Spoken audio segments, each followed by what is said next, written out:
Hello,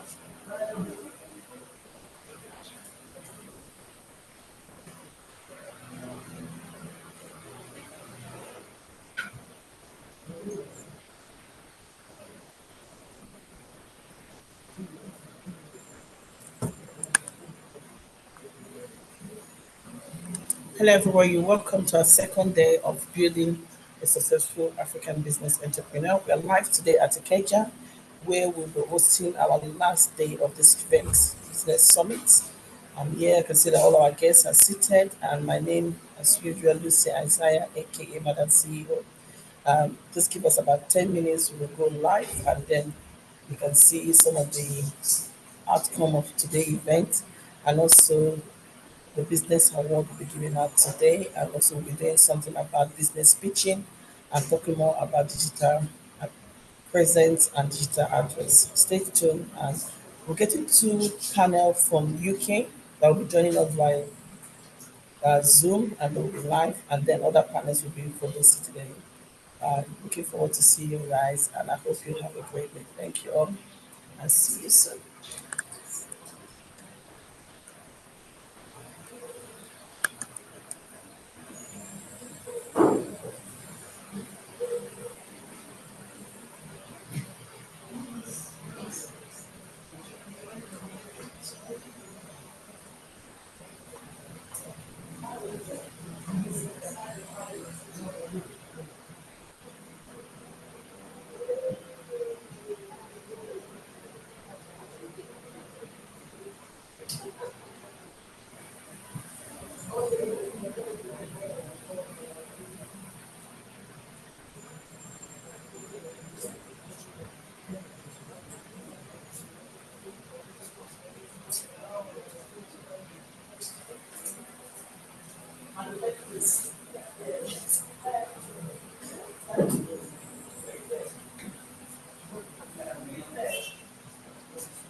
Okay,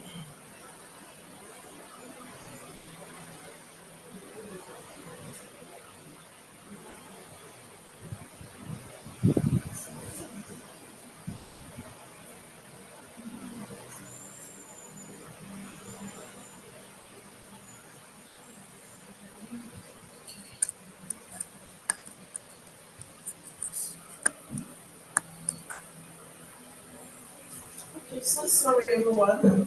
Good morning again, once again. You're welcome to Life Business Summit. And today is our second day and our last day.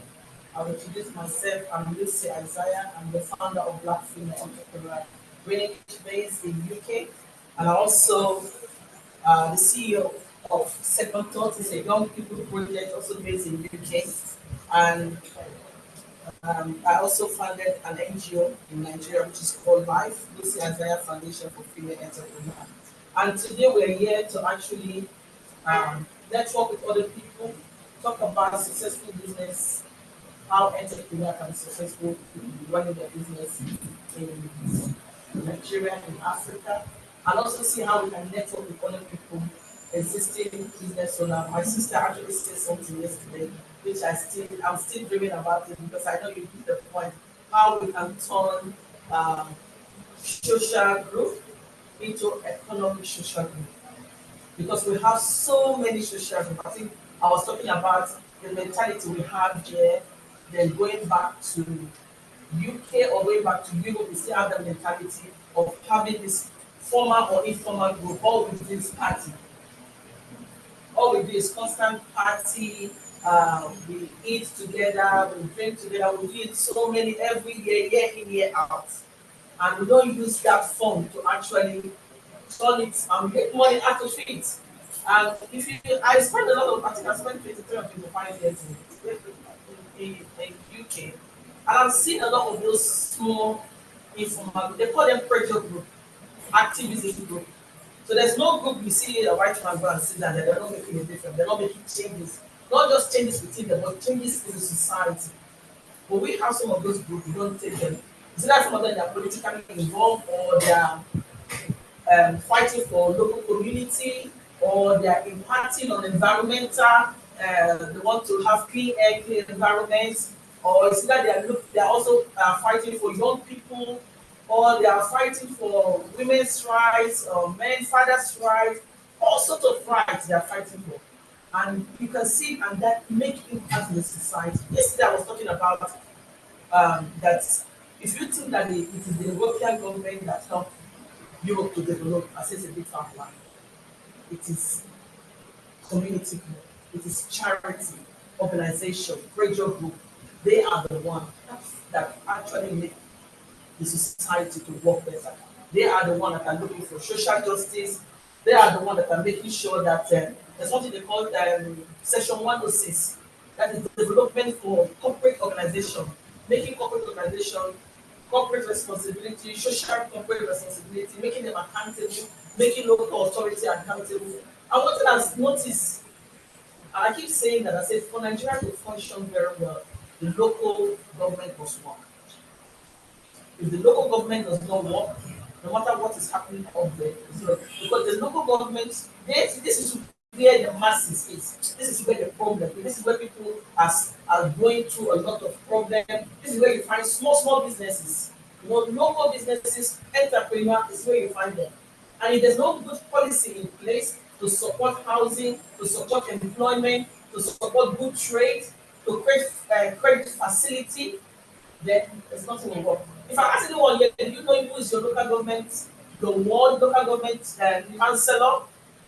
You know, you might not know. Who is your local government chairman? Have you seen him before? Some people might not know. But where I come from, local government chairman is very important. Local councillor, I know my local councillor. I can go anytime and see him and tell him this is what I want him to go and speak today. You normally attend their full council. They have a what they call full council where they discuss. Or you see, sometimes we say we don't play politics, but you play politics at home. When you decide with your children what do you do, it's part of politics.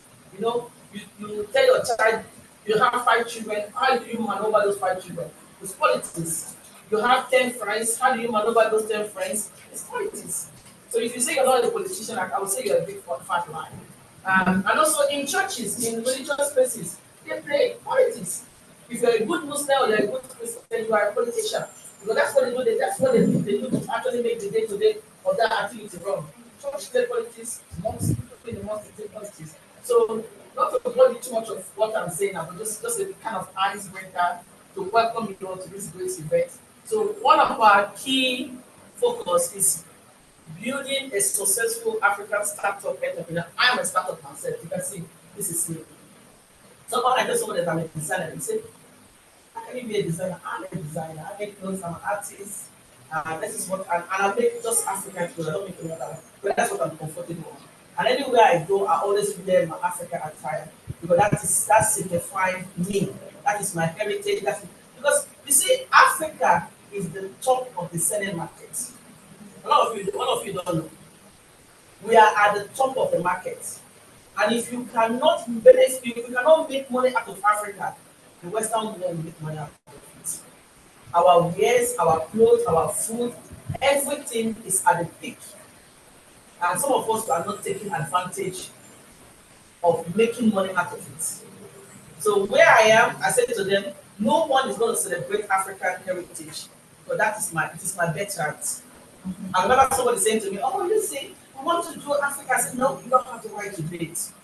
And I'm ready to take you to court. You do not, that is cultural inappropriate. I cannot come here and say I want to celebrate Scottish festival, or say I want to celebrate Wales festival, or Indian festival. No, I won't do that. But why would you, a Caucasian, want to celebrate African festival? It is not your place. Don't do that. Go somewhere else, look for your own culture and celebrate it.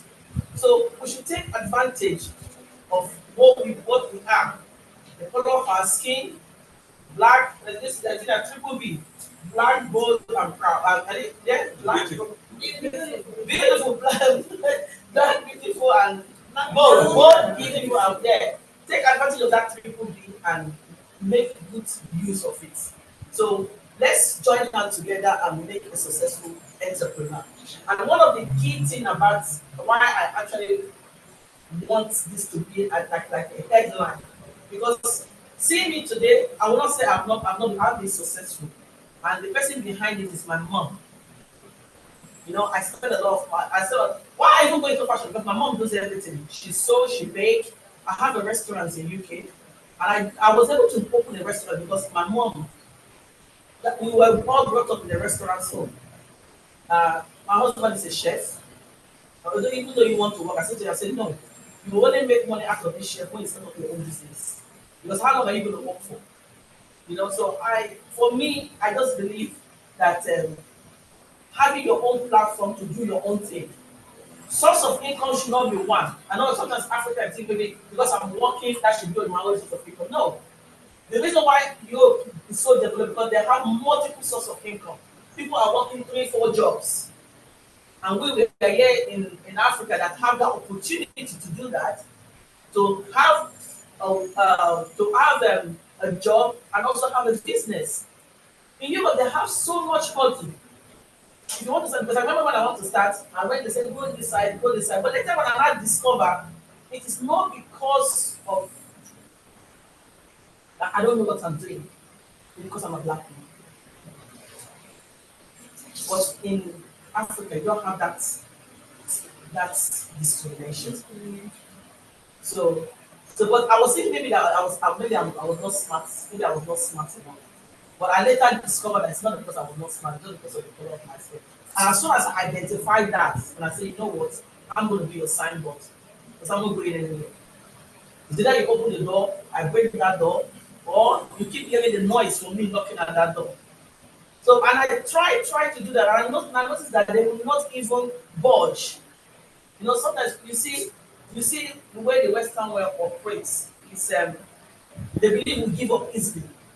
Although we are very hardworking people, but we don't have the patience. And they know that and they play on that. They believe we give up easily. So if they don't worry, later she will go. But and I noticed they're not ready to budge. So what did I do? I created my own platform. And my platform was the Black Female Entrepreneur. People were asking me, why did you call it black? I said, I'm in Europe. Because I know there's a government legislation that says, and I read something about the UN decade of Africa living in diaspora. It's part of UN policy, it's part of European law that people living in diaspora, as part of slavery, they should help them to have a better life economically, through housing, provide job opportunity, make them part of decision making. So where will I fit in if I don't classify myself as black when I know there's a policy around what to do for black people? So I will not just say, no, I'm not black. I want to be Lucy. Welcome to IE. Then we don't get anything. So most of the time we don't read. So that's why we have a lot of problems that we don't read. We don't spend our time to read about information. I remember joining online. I scroll a lot from TikTok, but I scout. When I go on TikTok, I scout for intelligent people, and I get them to work with me. I have 3 people working for me in Nigeria, virtual admin. I scout them from TikTok because they were very intelligent people. So I see them talking all the time, and most of the things. Sorry. No. It's not okay. It's not okay. And most of the things they are talking about is about what the government have done wrong. The government have done this, the government have done this. And the question I ask, since they're all there. So, okay. I said, since the government have done A, the government have done B. Have you done C? Have you done D? Have you done E? As much as you want to condemn the government, what have you done on your own capacity? You say, oh, the policy. I said, then go and read the policy. Nigeria has constitution. Go and spend, I mean, we have so much graduates. Spend your time to read the Nigeria constitution and start talking about the constitution. The constitution cannot change itself if you don't read it, understand it, and point out where it is wrong. If the young people of Africa, of Nigeria, spend 1 year to study the Nigerian constitution and come on social media and start quoting where need to be changed, I think we will have a better society. Because we don't do that.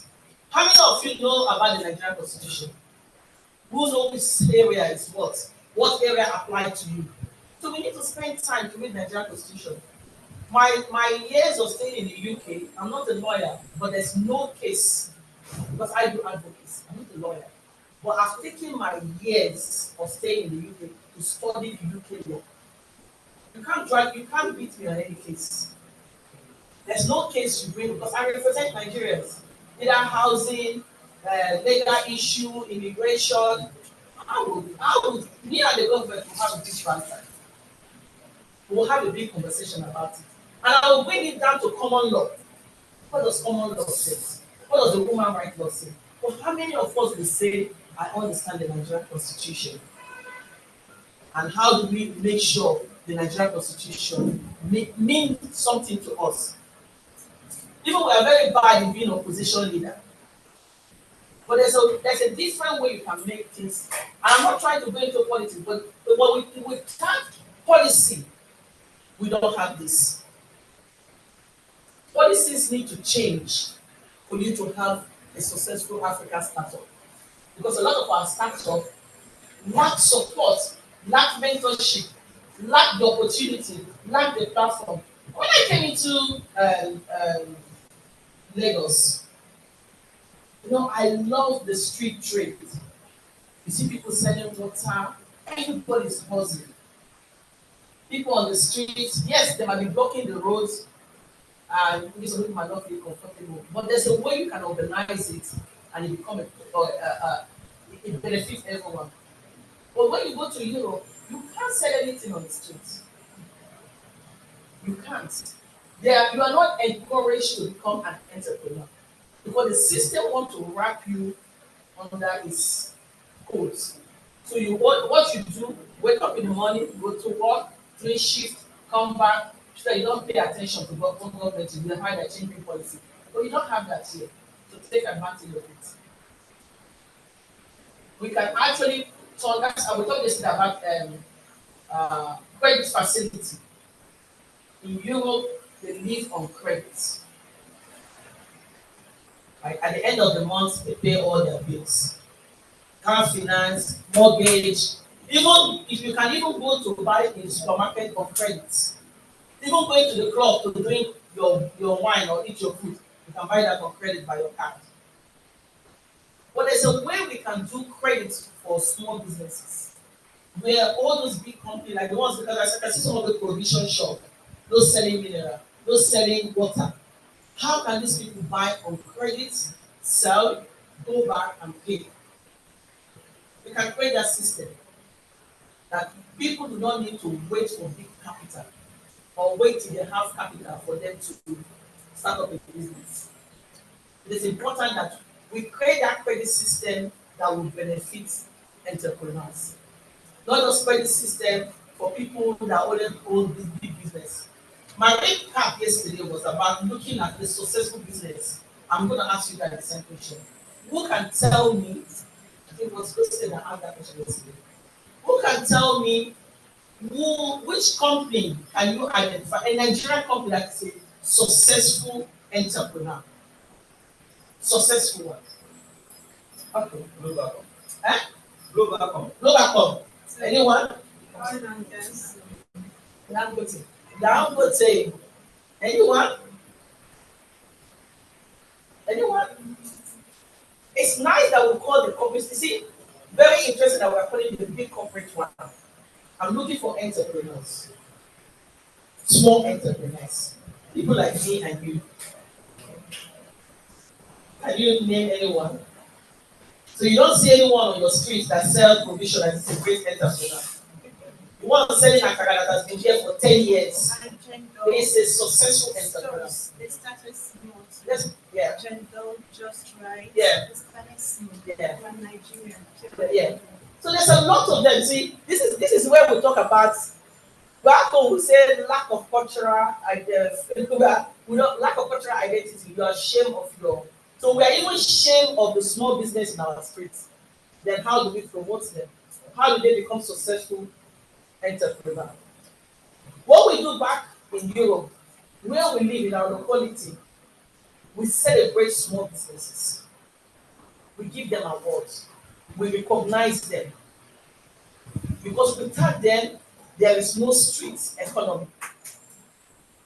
The small businesses, that's what make it. And the street economy are the one that actually build local economy. Yeah. There's one in Island. Yeah. That's it's a Quechua. It's a Quechua. Yeah. Yes. So these are small entrepreneurs. These are people that have actually spent a lot of their time, a lot of their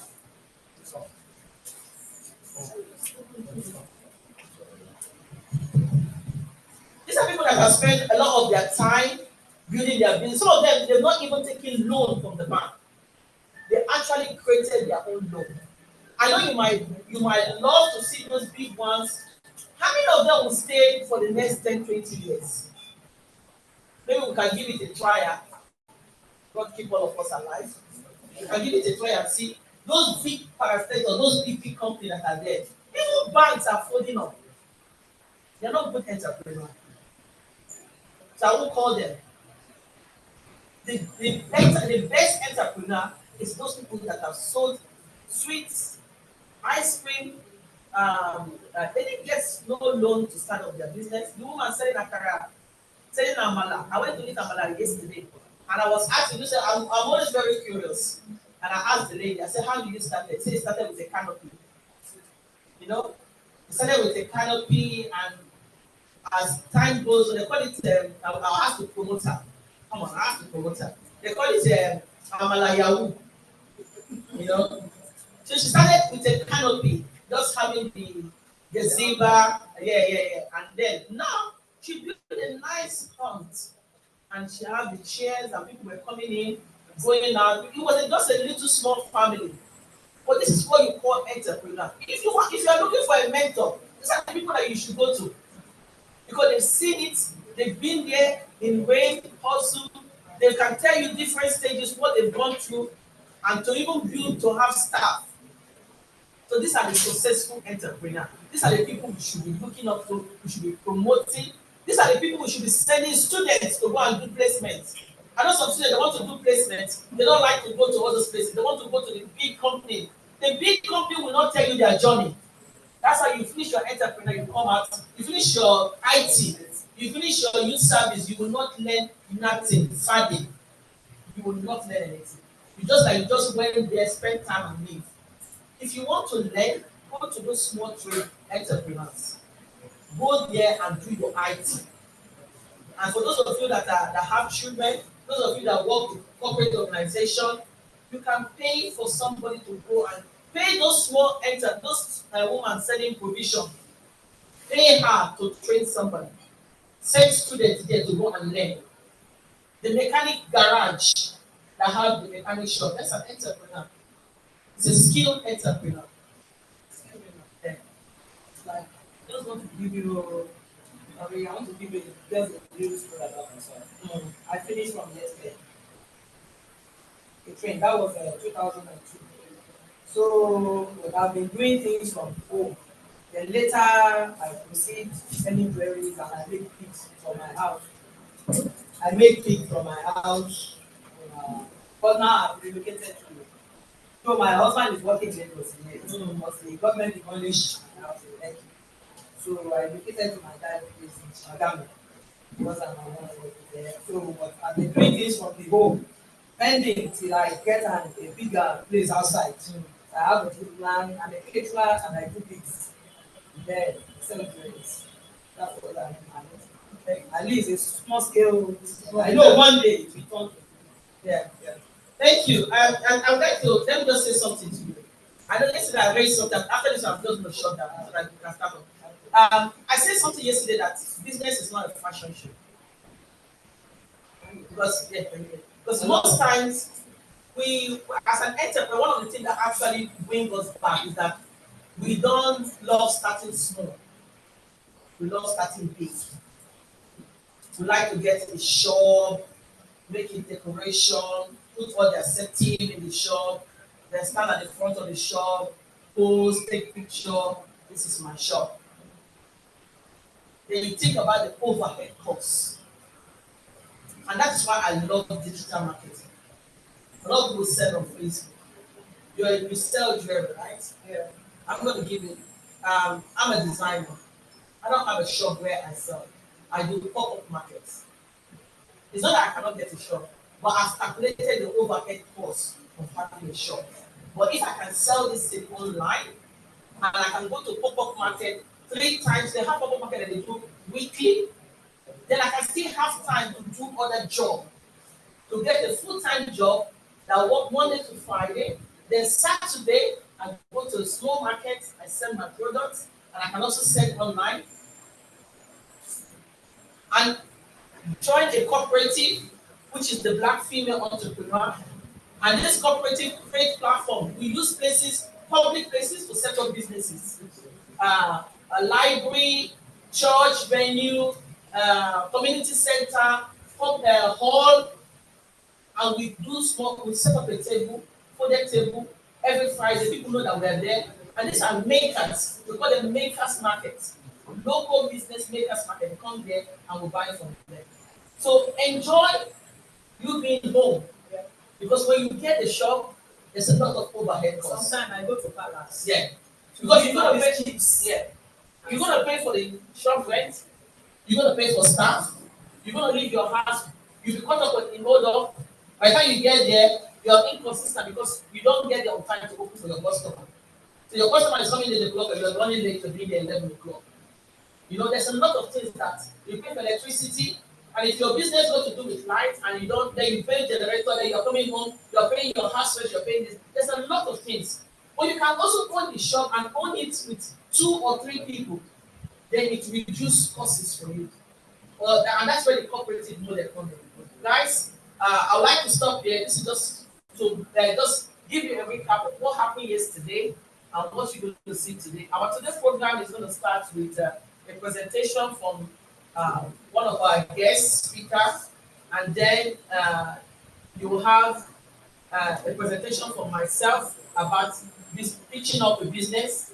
Then we'll have the panel, and after the panel, we'll have the focus guides giving a presentation, and then we go to our water. In between, we're going to have, I think, some lunch for them, and then we'll have the award ceremony. Thank you all for listening, and I hope you enjoy the rest of your day. You're welcome.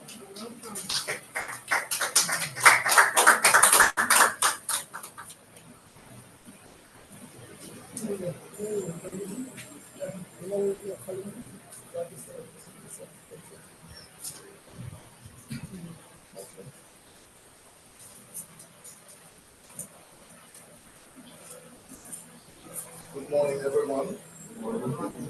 I'm so sorry I was caught up in traffic and I wasn't able to come on time. But thank God we are all here. It looks more brighter, more joyful, and more colorful today. And I want to thank you all for being here. I hope you are enjoying the speech so far, delivered by Mrs. Lucy Isaiah. Yeah. Okay. Today is Friday, and today happens to be the last day of this conference. But I want to assure you that it is going to be a continuous exercise. The whole participant of this exercise will be documented, and we intend to start something new. And like we said yesterday, it's not a talk and stop activity. It's a talk and continuous doing activity. So for being here, we thank you, and we don't want to waste any of your time. We will be calling on the presentation by Mr. Olatunde Yusuf. Are you here? Olatunde Yusuf. What's the title of your presentation? Okay, this I want to say that housing is happens to be a serious sector in Nigeria, and I believe everybody wants to own a home. So, Mr. Olatunde Yusuf will be here to do justice to that topic. Please put your hands together for him as he comes. Thank you very much. Thank you very much. It's a pleasure. And I just want to correct an impression that I'm not allowed to. Okay. That's my team. So my name is Adibia. I'm here this morning to give us this message, and I want to appreciate Madam Lucy Isaiah for this platform given to me. And when we talk about cooperatives, we talk about collaboration, we talk about partnership. People on this part of the world see it as something that they cannot venture into. And before now, we notice that our parents venture into these things with trust, integrity, and consistency. Thank you very much. And so for us, we have some housing cooperative the Javad way. Now, when we actually wanted to start, we don't have money. And we went to Lagos State government that want to do things right and want to start a housing scheme. And they told us one very thing. They said, if you are going to go into housing scheme, you want to understand what you want to achieve. And make house available for our members. Meaning, if you are joining us as part of our housing scheme partners, the intention for you is to own your own house. And they told us that what's our capital base? We said we don't have anything. We said we're not serious. We said we know how we want to go about this. We are not in a hurry to make it happen again. But it's a journey that we want to go on.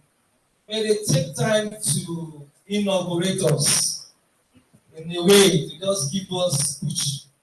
So that's fine. And because of that, they said until they see visible things going on with us, they will not license us. And they told us one thing. They said, even in Lagos State, there is no cooperative that is doing housing for their members.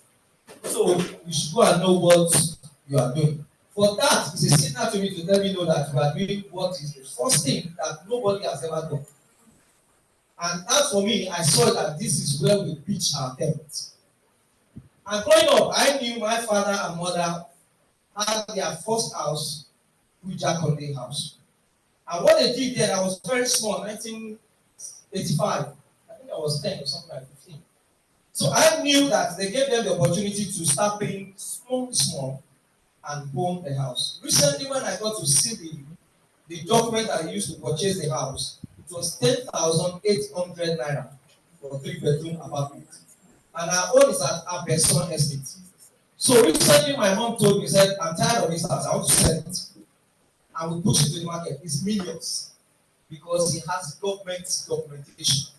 And I want to let you know, in Lagos, as you speak, 85% of houses in Lagos don't have proper documents. The statistics shows that housing remains the major socio-economic challenges in our country. And I just want to let us know that Nigerian housing market has told us that there is a deficit of 20 to 28 million units in the continent. But in Nigeria, in continent 20 to 28. But there is a shortage that's going to happen in 2030 that's going to go to about 50 million deficit housing. And when we came on board, we told ourselves, when they talk about housing, whether they want built by government or they want built by private individuals, the target audience are not the one in focus, which are the low-cost housing. And we told ourselves that is the area we want to go into it. We saw a lot of problems because we don't have money. And we told ourselves, if we don't want to go into the trap of not focusing on the low-cost housing estate, we must start from where we are. And that came about Java Group.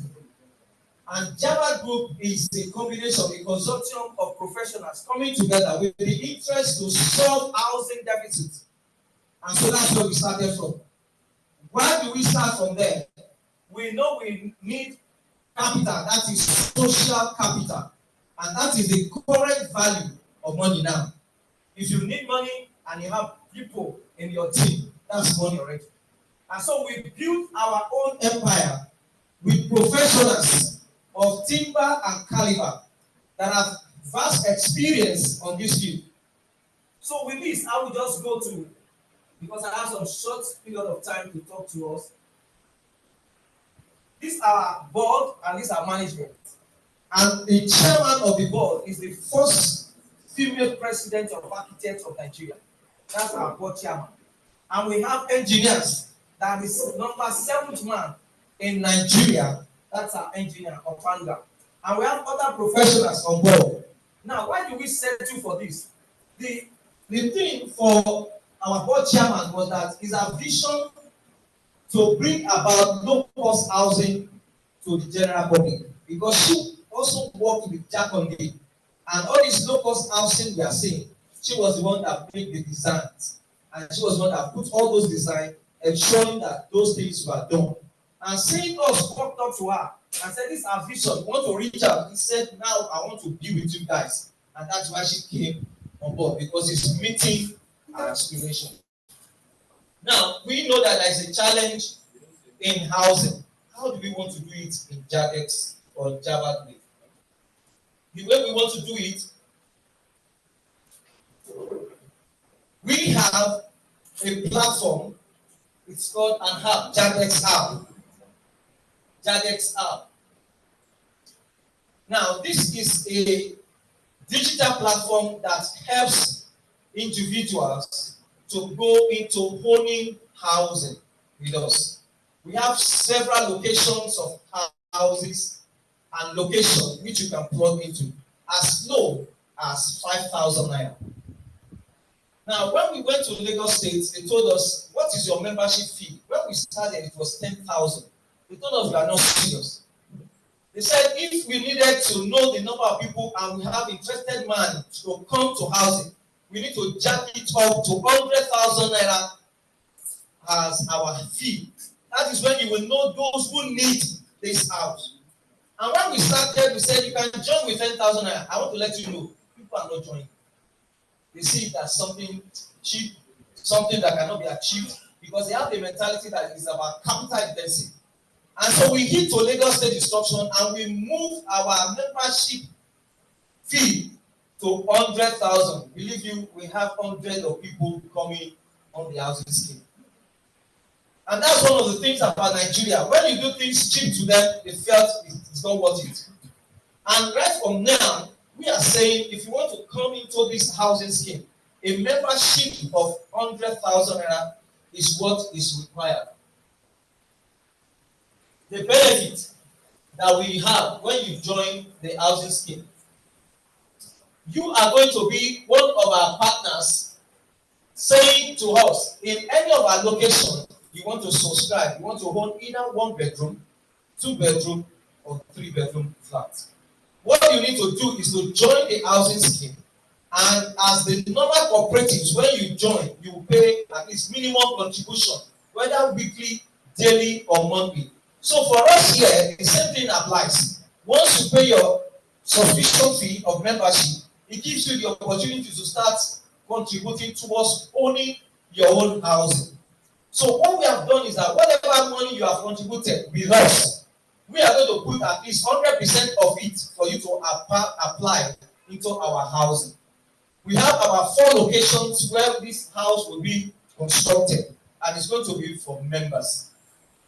Now, if you are able to save 10 million naira for over 5 years, what we are saying in Jadex is that you have access to 20 million naira worth of house with us, because that's what the normal cooperative does. If you save 500,000, they say you have access to 1 million. But for us, is that we are giving you house that is worth 20 million naira. And over time, what we have given on top, you can also spread it for over 5, 10, 20 years before you can have access to get access to the house. Because some of the other factors that we have done before now is that people pay half of the money, we allow them to go into the house, and they refuse paying. And so we told ourselves recently now, if you have paid your 50% contribution and we have added the 50% and the house is allotted to you, the money we have given to you, tell us how many years will you have to pay. If it's 10 years, if it's 5 years, let us know. Then that is when you paid about 85% of the money we added to it, then we'll have you to go into the house to leave it. Then when you now complete the payment, we now give you the documentation to own the house. Experience has taught us that housing is possible if we collaborate, if we come together, and we are not borrowing for now, because what we want to borrow when we go to this mortgage and other finance houses, that they want to give us a short-term borrowing for a long-term project. And as such, we will not be able to focus on low-income earners. Now, if you want to plug in into this, because of that, I'm just rushing, and I know after this meeting we can have a lot of things that we can talk together. If you want to plug into this, you can visit the Jadex app, www.jadex.com.ng. You can download it, you can come on board. And I want to say also about this, for our kids also, you can start planning for them owning their own land in their name. What we have done is that for each child, you can use as small as 5,000 for each child, and use the number of years to plan for them. What am I saying? What I'm saying is that if you have a kid that is 5 years old, in the next 20 years, you can plan to save 5,000 for this child in the next 20 years. What we have done, 5,000 in the next 20 years might not do anything. But we are not saying as a company, and you have come into us, we are going to have 100% of whatever you have saved for that 20 years for that kid to get the land from our own housing scheme. That's the land now, not a house. So when you save 5,000 minimum for a child for 5 years, the money will not have economic value in 5 years. We as a company, we are bringing on board 25% on it if you are doing it for 5 years for that child.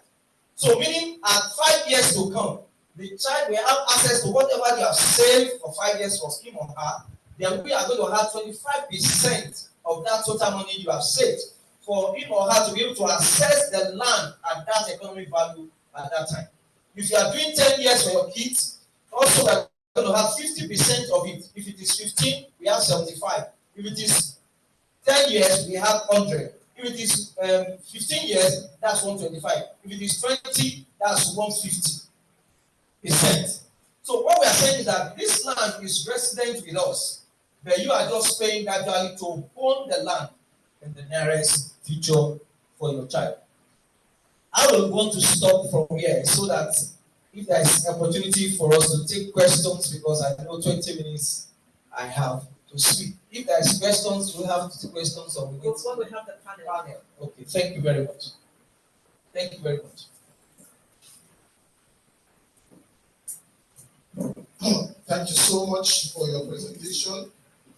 Again, you say your name is not? My name is Adebi Adekule. Adebi Adekule. I'm just giving us a simpler method of owning a home. And I want to believe that whatever they say here, they mean it. And as much as housing need is very important in Nigeria, most especially in Lagos here, as long as you want to be your own landlord, as long as you want to become an entrepreneur, as long as you want to have financial independence, then you must start thinking about owning your own house. They have made it upon themselves to simplify the process. So I think they will still be around for a chit chat. You can have discussion with them, further engagement, and lots of prospects out of this discussion.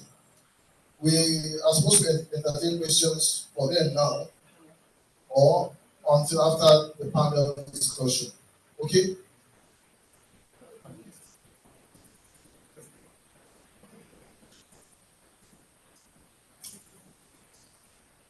Okay.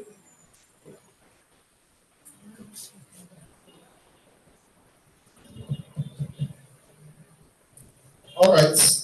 We will now move to the presentation of Madam Lucy. She is going to be teaching us how to pitch our business. And are there panelists joining us online? No, yeah. Okay, just one for now. So,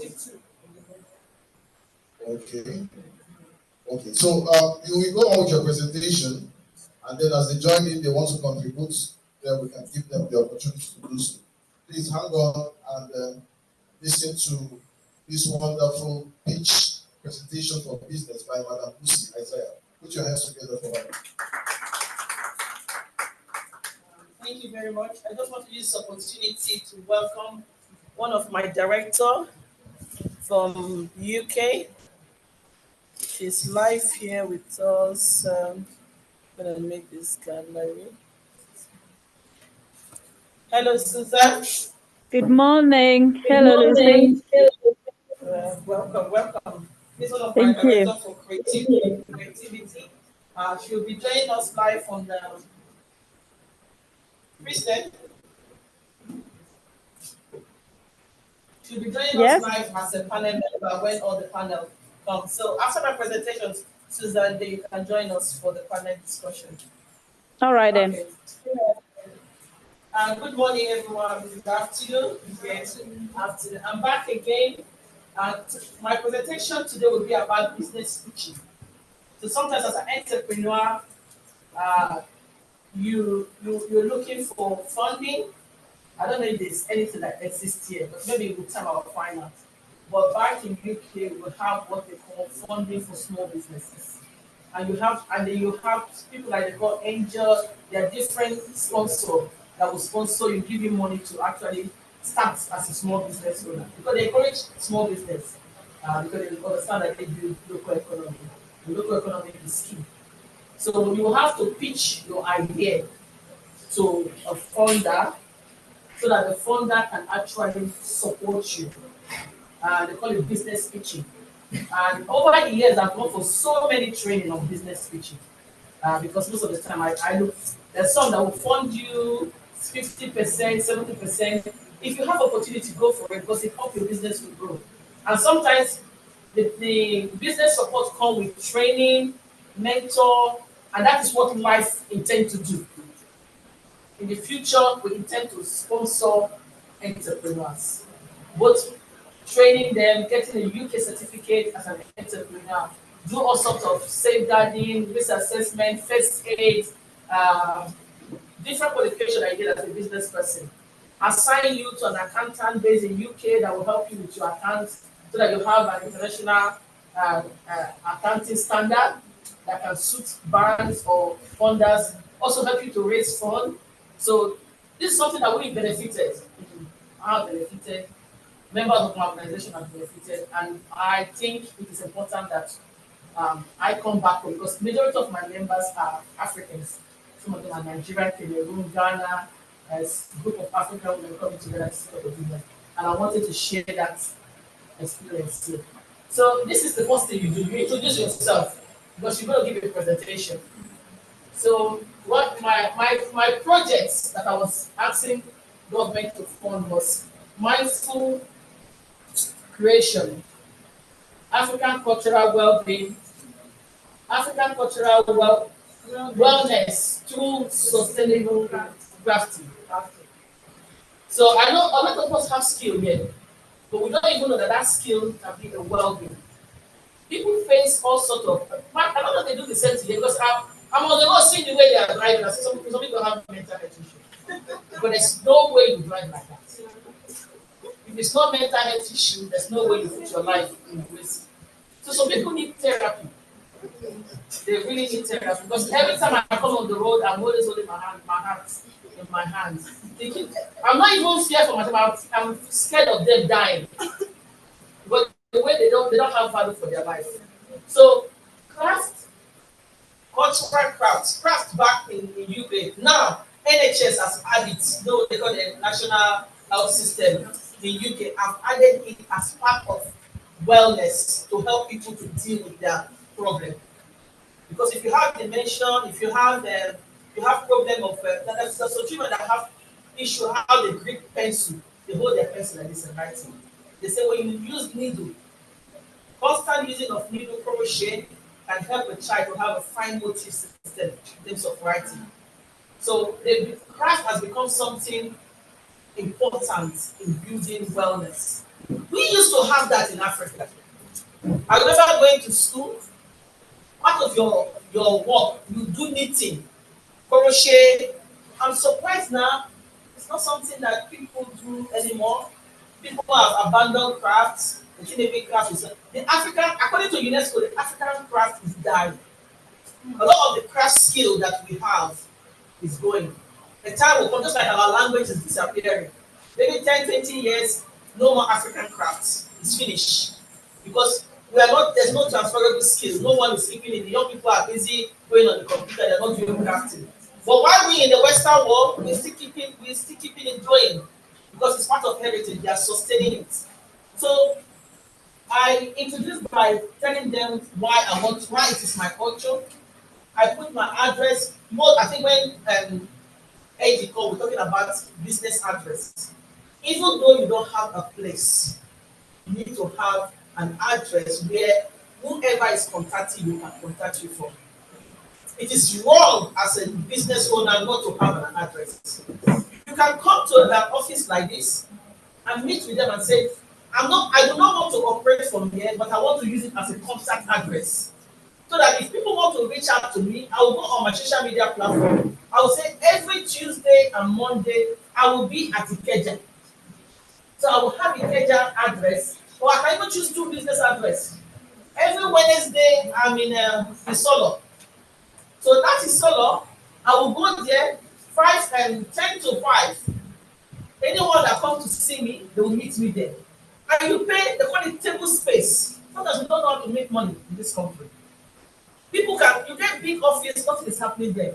Give out table space. Hot desk. We do it a lot in Europe. You see an office, they have hot desks where people come. Small businesses use it as their office space. You need an office address because nobody will fund you if they don't know where to meet you. they don't know where to reach out to you. And they will verify, they will go and verify that you are there. You need all your numbers, your social media accounts. Some of us have social media accounts, but it's in our own name. You can't be selling your business on your own personal social media account. That's wrong. You can see everything, no hub enterprise. The meaning of no hubs. Luciano, home of creativity.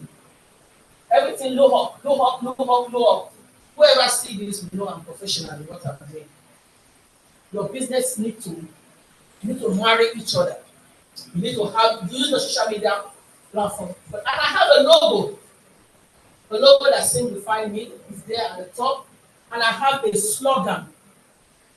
We specialize in contemporary Afrocentric design, upholstery, home decor, arts, and crafts. And my logo is there. I put the date. I put my name here. I'm the CEO, Global Enterprise, and I define. So people will put their logo. They will never tell what their logo is all about. I can see my brother on it. I know it's Java represent. So people have a logo.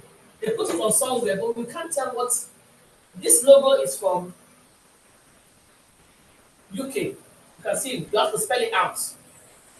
There's another one here, they spell it out. If you have a logo that does not spell out what it means, people want to know. People say, what's that? Your logo must spell it out on there so people know why you call it that name. And I have my picture there and I show my products. There's one thing for you to say, Luciano, this. Where's the product? I have a picture that show my product. Next slide. Then I introduce myself. This is my first business pitch. And I make sure that I see me doing it. Because a lot of small businesses, they are not the maker themselves. They buy from other people. There are different funding. Some funding want to sponsor makers, want to sponsor people that do the business, not people that is the middleman. So this one, I've already let the whoever I'm pitching to that this is me selling, this is me making, this is me in action. Some people like visual. Even though you want to write all the story, they want to see you that visual appearance of you doing something. Very important. I introduce myself. I'm Lucy Isaiah. I'm the CEO of your enterprise. I talk about what we specialize in, basket knitting, and make it cultural. You can see everything I put in there.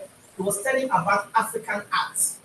I cannot be saying I'm promoting African. My business is African art, and later on you see me put suits there. Sometimes some people business is, I don't understand. You say you're doing everything. You need to be specialized in the particular. So you don't confuse your customer. You don't confuse your funder. You don't confuse people coming to you. Most people, they say they are doing certain things, and then you have all sorts of things, like people selling tomatoes in the market. People selling tomatoes, they have onions, you know all those they come together. But some people's business is so messy. You know, you cannot put a finger on what they are selling. You enter there, you see sugar, you see slippers, you see what's it called? Stationery. How does that marry? If we use those to make soup, will they work? Come on.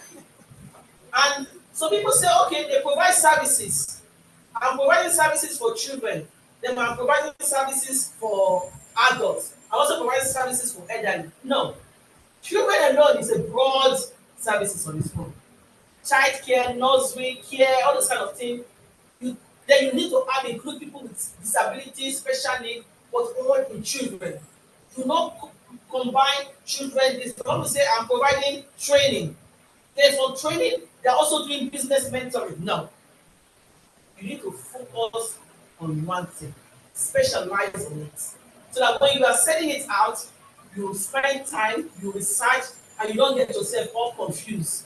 Because whoever that they give it, because they will first of all bring this and give you someone to come and look at it. It's the people that specialize in that area that will be the person that is judging you. So if your business is so complex, you don't have to be getting specialists to come and interview you. You might end up losing, even though you have a good business idea, you end up losing it. So I told them about what I do, how we offer unique African cultural mindfulness, because this is about well-being. You need to choose your word carefully. You need to make sure that what the first thing I said is I'm doing health well-being. So when you come to this first page, you must also put it there. And I also talk about upcycling. And you understand why did you put upcycling? Because when you recycle, you save the planet. And when the planet is safe, people have good health. So and that is why you can see that they marry together. So I did recycling material, blending cultural heritage with sustainability and wellness. Our workshop are designed to engage particularly in mindful, creative activity that connect them to African tradition. You cannot say you are promoting something about something, and at the end of the day, what is the outcome? What outcome? So you can see, I'm actually tell you why I'm doing this. What impact does it have on the planet? How does it promote my culture? And what is the outcome? Is to also make people to understand why I'm trying, and then I will link it up with other policies that government have put in place. Can we go to the next one? First of all, I've identified a problem. This is what the funders want to see. Yes, you are telling us all this thing. Is that thing that you've told us, is it a problem to people? Because there's one thing for you to tell us that you want to do this. Is it does it meet people's needs? So you need to tell them that you've actually this thing you are doing, what you've seen as a problem to people. And I say in today's fast-paced environment, many individuals, especially those in school, healthcare, and community settings, face growing level of stress, disconnection, burnout. Local authority, the NHS, and the Education Institute are seeking innovative engagement way to foster mental well-being, cultural awareness, sustainability practice within their community. I identified that this is a problem. In a lot of workplaces, like in China, they have time for wellness in the office where everyone will just stand up. They say they sleep for 20 minutes. They stand up because stress, sitting on the desk is quite stressful. We know people in NHS, I know, the nurse and doctor, they are overwhelmed. We also know that people in local authority are facing a high number of people with health issues. As a result, they cannot work. If they don't work, no money comes to local authority. They will all be on benefits, and the government will be paying for their house, giving them money every week. So government will need to bring these people back to stability and get back to what they can get money to society. They would like to buy from this because this is a growing problem for them. Schools, we have after the COVID, we have large percentage of young people that develop mental health. They cannot focus anymore. They are committing suicide. They are doing one thing. They are isolated. There's one trend that show people now young people will sit in the house, they will eat there, leave all their plates, leave all their rubbish. They are staying inside debt. I don't know if it's part of trending, but it's mental health, it's mental breakdown, whereby they have anxiety in going out and even changing or cleaning their house. So I've identified the problem. I also told them who will benefit from this facility that I want to provide and how it will help them. Go to the next slide. Then solution. Because sometimes you tell people the problem. Not the people that are sitting down, people that are in top position, some of them don't have sense. Sorry to say that. Some of them they don't have ideas. They just unfortunately they are in that position. Some people does not, it's not everybody, because if everybody have brain, some of us, our country will not be like where they are today. So people are put in a position that they cannot even do what they're supposed to do. So when you tell people about the problem, you need to talk about the solution. When you complain, you have to provide solution. You don't complain without providing solution. So I come the next session, I come with the solution. I said, no hard workshop provide a creative outlet that integrate mindfulness with African cultural practice, offering participants a chance to reduce stress, increase cultural understanding, engage in sustainable craft. Sustainable craft is one thing that's recycling. You can see along the road there's a lot of, but you ask some good art craft because when I was going on the road, those how do you because you're helping government because whatever you're using as a craft, It's from they're not creating new products to fill down the atmosphere. You are using old products and turning it into new products. So you are using sustainability, taking recycled items and turning it into artwork that can be sellable. Recycled material will emphasize on environment, stewardship while fostering mental health and creating expression. Our workshop are ideal for school, healthcare environment, community projects aiming to promote well-being and cultural education.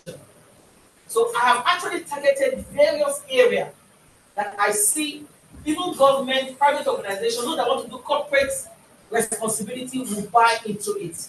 You need to create a solution that will explain why people should buy your product and why they should fund you. Next slide. And data. A lot of people like working with data. You cannot talk about this and say, I was thinking like that. No, you need to refer back to data. What was the statistic? That's why it's good to read. What was the data? Study has shown that engaging in creativity activity can reduce stress and anxiety up to 45%. Additionally, practicing mindfulness has been linked to improving mental health, resilience. Recycle initiatives are proven to lower carbon footprints, and no approach combine these benefits into one enriching experience. Our workshop have already received positive feedback from the community with a 90% satisfactory rate, and participants report feeling more connected, relaxed, and cultural informed. So this is where my exercise will come now. Can anyone tell me, I've listed a lot of things, can anyone tell me what highlights I've listed here that lead to statistics, that lead to health benefits, that also lead to environments? Creative activities. Sorry? Creative activities. Yeah. The activities that you're doing. Yes. What links with those things you're just asking. Okay. Any other person? I thought about carbon footprint. Environment is very keen in Western world. Although they are one of the highest that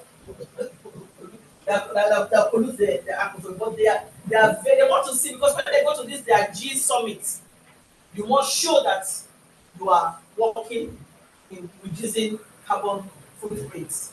So environment, so I must include that. So you need to look at your funder. What does your funder like? You need to go and study your funder. What are their ethos? What do they like to? What are their corporate responsibilities to the society? So that must be included, because I know my funders will definitely, it's part of the government regulation. You must carbon footprint is key.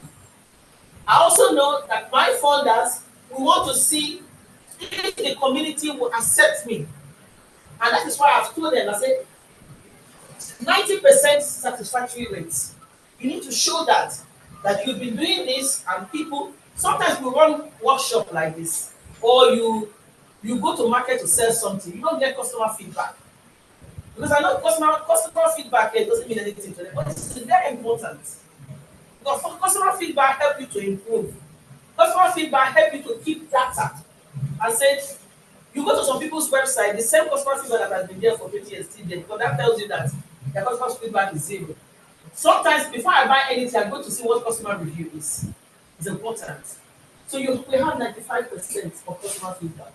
We also talk about, I also talk about, raise the fact that, because I know mental health is a strong issue in the Western world, and I also emphasize on that. And I also talk about the recycling. Recycling, because landfill, when I was coming, I saw one huge dump in the middle of the town. I don't understand. In the middle of the town.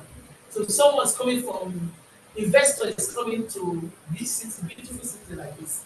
The first thing you see is rubbish. I went to Abuja, the same thing on the roads. Rubbish. That doesn't tell well. So we need to tell people to recycle. In my I have 3 bins. One is general bin, where you put something that cannot be recycled. The other one is food bin, and the other one is recycled. If you don't do that, no one will pack your dustbin, and the next day will give you a file, they will write to you. We need to encourage ourselves to recycle. Clothing bin is separate. If you don't want to wear one clothing anymore, that's where you put all the clothing bin. Recycle is key. Because if people recycle, you won't have all this rubbish piled up. Because they don't recycle, that's why you have so much rubbish. When you recycle, the one that need to go to recycle will go to recycle company. And the food will go to those that are doing, go to the manure, go to the farm, or those that raise animals or pigs. So you see the bin will reduce because you've done recycling. Next slide.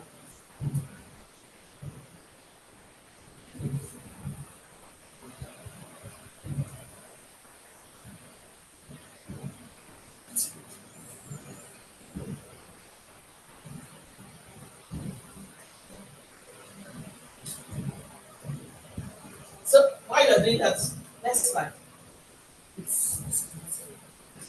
As I was even saying it, I still you see you can see every of my slide, I put picture on it, showing people. I show them what I've done. I've done a virtual learning. I look at the women that I'm working with. I also show that I'm promoting my culture through that, and I show all the tradition that. So some of the workshops I do are not virtual. You need to virtual what you're doing. You say you are doing something, you need to actually visualize it.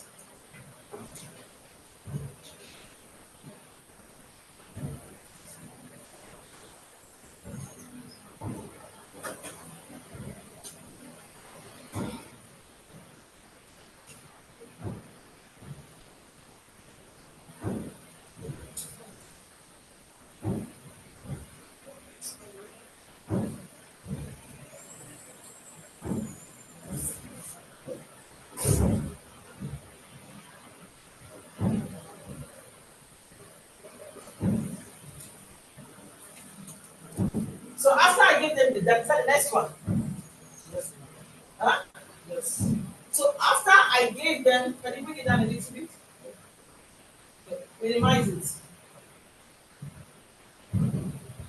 So after I gave them all the data, and I come here and tell them my track record. You need track record. You can say everything, you don't have a track record, no one is going to fund you. So I told them I have 20 years of volunteering experience and all the awards I've received.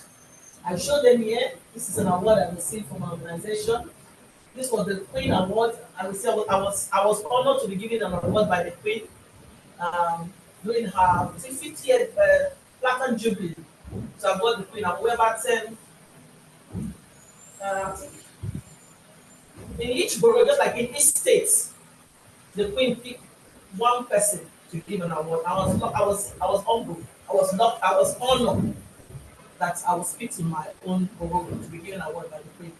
It's not everyone that the Queen gave award to because I've got to certain level of community involvement, engagement, contribution, and they've done like research on you that you have not committed any crime because they don't want the award that the Queen is giving to you to be given to somebody that was wrong and then newspaper would now say, oh, this person they gave them. So you might have done something very good for you to have that award. I put the Queen Award, my business award. I received a civil award by my borough. Civil award is one of the highest awards you receive in your locality. And I'm honored today. I received an award, and now I'm a judge in the civil awards. This was the one that I received from the mayor office, and I'm a special advisor to the mayor of London on preparation. This was given to me by other organizations. This was the list of people that was anointed, and I now put other organization that I work with. I listed it. These are track records. This was during flu. I had this big board, signboards that the local authority put me on just to show that I supported what they are doing. But then you see black people always feel if somebody that is prominent in their community do something, they like to respond to it. So I listed out all the awards I've received and all the years of my voluntary contribution to show that I have track record within this thing I'm talking about. I have achieved. So the next slide, please. Then, and I went further to say, we look forward to partner with the local authority. On this page, I'm actually telling you, I'm actually telling my founder that if this presentation that I'm giving, this speech that I'm giving, is not just for them alone. Because sometimes you need to actually boost your ego when you're doing with the founder. That's telling that you actually know other people that will buy from you, not only them. You have to let them know that you have actually reached out to other people. That this your presentation has also been given to other people that will buy from you. So I let them know that we look forward to partner with local authority, NHS to support these services. That's to support their service user with a mindful health and well-being creative workshop in arts and craft. Our impactful service will promote well-being, cultural education, reduce isolation, and sustainability. So I was actually letting them to know, yeah, I was also actually letting them to understand that if they don't want to, because there's some funders, they don't want to trade with because they feel that they're a small entrepreneur and they prefer to sponsor big organization. If they don't want to trade with me directly, they can actually trade with this other organization and tell that organization to commission me. So you need to have every option available for them so that you don't miss out. Has it finished? Yes. Okay. So please, Eddie. So you need to actually explain, give them every level of understanding that you have what it takes for them to actually buy from you. Business pitching, make it as simple as possible. Sometimes some people will not allow you even 5 minutes to talk. All this thing here, you need to wrap it up into 3 minutes. Business pitching is not maybe when you go and present. Sometimes you go to a networking event and you meet one prominent person. Sometimes some people go to networking event and they're busy. Take my time, take my time, take this. Sorry. Yes. And they are sharing that. You don't do that. Those people will forget you. When you go to a business networking event, it's part of your business speech. You go there, listen to people that are talking. You scout for your one person, not more than one. The other people, they'll be your scavengers. Scout for one. Then you can have plan B in case that one will not engage with you. But though, so, and you have a name, you can see what that person is delivering. You research who that person is. When I'm on the business networking, as well as call people name, I'm searching for them who they are. If what they are doing align with me, then I've recorded that I'm going to network with this person. Find time and dress well. There must not be a designer. I don't want a designer. But dress well. Put nice perfume, not the one that will chase people away. Simple, nice perfume. And you smell well. You understand? Dress well, smell well.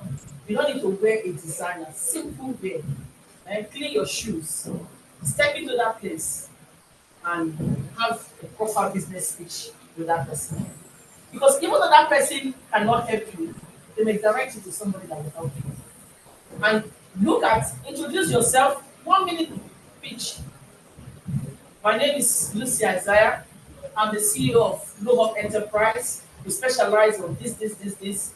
And I would like to know your company. When you were giving speech, I was so passionate about what you were saying. And I want to see how we can network together and see what I can offer your company and in which way your company can also support you. Simple, direct, don't waste time. Then you start talking and be familiar with what is happening in the country. Some of us, we don't listen to the news. If you're not familiar with what is happening, then when you're having a conversation, you're not able to flow. People are saying something, you don't know that thing was happening.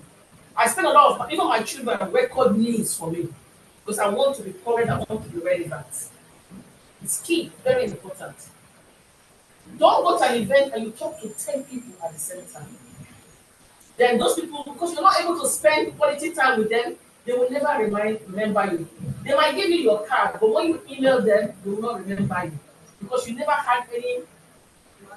Yes, you don't have that remembrance factor in your conversation. So I spoke with a lot of people yesterday, but I could remember Madam's speech, and I was actually singing in my head, because you hit the nail. You know what I was looking for, and you said it. When we met, you said it. You said it on your speech, and you still said it even when we meet again. Sometimes you are asked to preach, you preach, and then when you meet up with the person, you're saying something different. You are confusing whoever you are meeting. You say that word, turning social group into an social economic group. And when I met with you, you still emphasize on the same thing. When I go home, it was ringing in my head. I was already planning what I'm going to do with you. When I go back to UK, what network I'm going to work with you. This is how you live memorable talk with people. My journalist here said, I think it was saying something about we are not in control of what people I'm sorry, remember their policy, and that was why I said I would emphasize on it today. Policy, and you see when I begin my study, I started with that policy making, policy changing. We must be part of it. We must understand policy. What are the policy? Coming here, health and safety. What is the health and safety policy? What is the you're going to buy food. I was going to buy food and I said the hygiene is so poor. If you are selling food, you don't have food hygiene. The first thing I'll ask you, do you have a food hygiene policy? But the hygiene, where they handle food handling in UK is very serious because they don't even know what is called allergy. Allergy kill. Three of my children have allergy, not allergy. So if my kids are going to come to you to Nigeria and make sure they don't near where peanut is, because they have allergy of egg, milk, cod fish, that's sea fish, and cashew, any nut. Eh? They eat different thing that had nothing to do with those nuts. Because allergy kill a lot of people. You see some people say, I eat, my stomach is paining me, I'm feeling this. Sometimes it's allergy. You see somebody, oh, it's not food poisoning, my dear. It's allergy. Some of us don't know whether we have allergy. So these are food handling, policy. And that's what bringing policy. I was thinking in my head, I said, yes, policy. Yes, the policy, we need to get involved. My brother over there was talking, one of the things, I went back to read, to listen to your YouTube page, where you're talking about being professional. If you want to teach somebody, teach them properly. Not just go in and say, oh, I'm running a movie, something, you just run it. You have to make sure that you teach them in a way whereby they don't just get knowledge, but they have the proper knowledge of what you're teaching. So you need to leave a lasting, long interaction with anybody and you are networking with. As you come here today, whatever you are saying, make it be a lasting legacy. The guy that gives presentation, the lasting legacy I will have with him, he said people should believe in cooperative sectors when it comes to even housing. I'm surprised that we've never even thought about that. Yesterday we were talking about, I said, Nigerians that live in diaspora, they do party. They celebrate a lot of party over there. They do spend £10,000 to rent a hall, £15,000 to rent a hall for one day. And they never have, none of them bother to buy the hall. They never thought about saying, since we love doing party, why can't we put money together and buy our own hall? They rent the hall from the Asian community, they rent the hall from the English people, but they don't have any hall for themselves. So we don't believe in the spirit of cooperative. Yeah. So I will not take too much of your time because I know we're going to go to the panel. Thank you all for listening, and I wish you all the best. Please, can we do better by putting our hands together for her?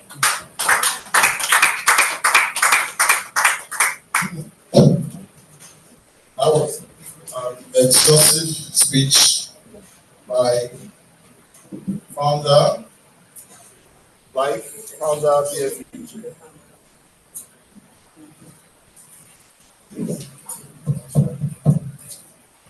And we are just getting to the peak of this event.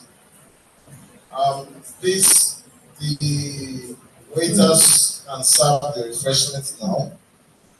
so that as the refreshment is going on, somebody from Video Club will be giving us a presentation. Please, we are eating. Yeah, just a short one. Just a short one. There are various things.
Okay.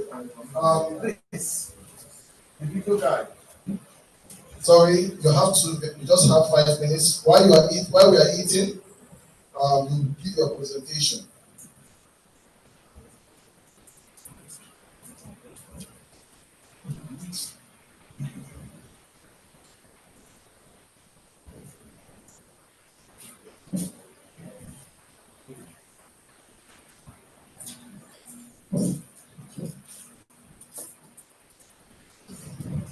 Okay. With me, with me is the Chief Executive Officer of the Video Club. His name is Akintayo Hello Phillips, and he's with the entertainment industry. Sir, please, you will have like 5 minutes.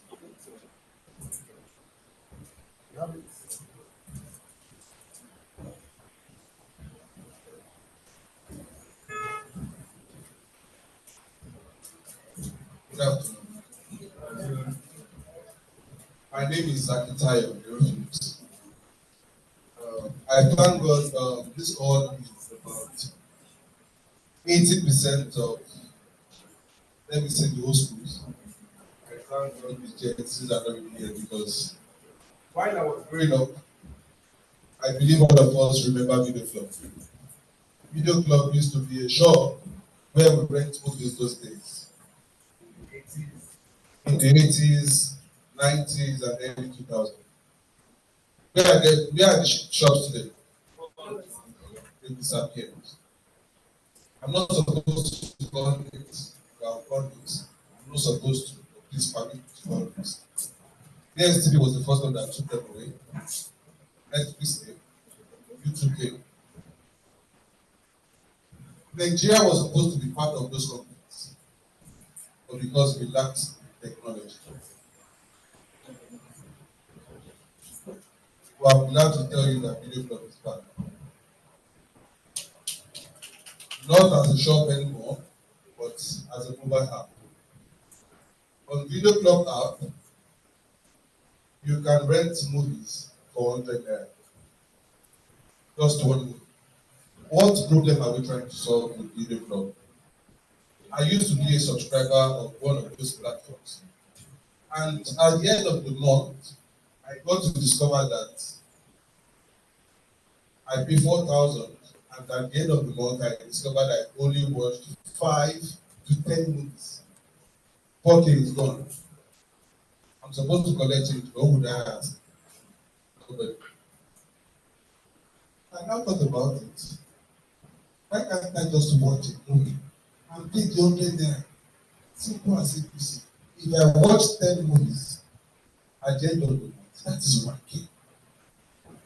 An average Nigeria watch 5 to 10 movies in a month. Where's the change? I don't ask anybody. That was where the idea came from, that I should do the mobile app that allows people to pay only for what they watch. Then, while the app was being built, then I thought about the right way to if they have. I remember those days when I was pregnant. That was why we did it video blog. For example, on YouTube, if you have 1 million views on YouTube, if only the people in the diaspora watch those movies, you get 1.5 million. But with video blog, I believe from that Akindele can convince 1 million people in Nigeria to please watch my. If you're going to go on a video for 1 minute, please watch my movie for just 100 naira. I'm not really making gain from all those platforms. Please.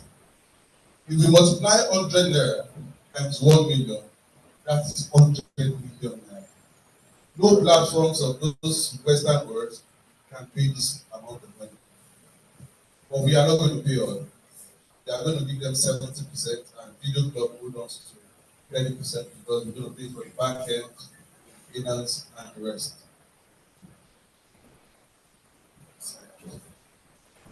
This is what the app looks like. It's already functioning. We are done building, just want to launch.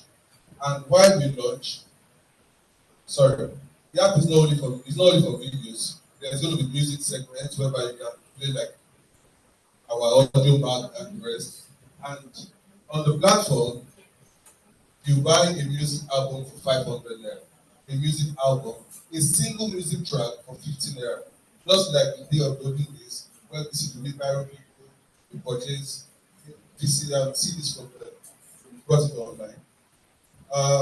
For example, if the video sells an album for 500 naira, 1 million buyers, that's 2.5 billion. No Western companies can pay.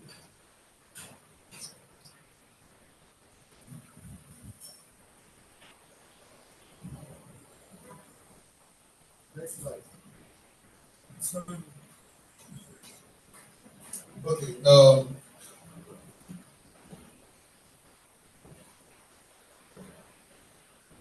We introduced live streaming on the app whereby only celebrities can go live, only Google producers can go live, footballers on the platform can go live. Not everybody can go live. So this is going to be the first platform that is made for only celebrity. One of the streaming platforms have done that in the world. What are we trying to do here? We are trying to make the heart of the people whereby, for instance, ordinarily comes to life, doing his normal daily activities of life. I think that is going to catch your attention. The number of videos to come to watch regular daily life. You are not going on TikTok, you are not going on Instagram. There's a segment on video blog meant for celebrities to come live.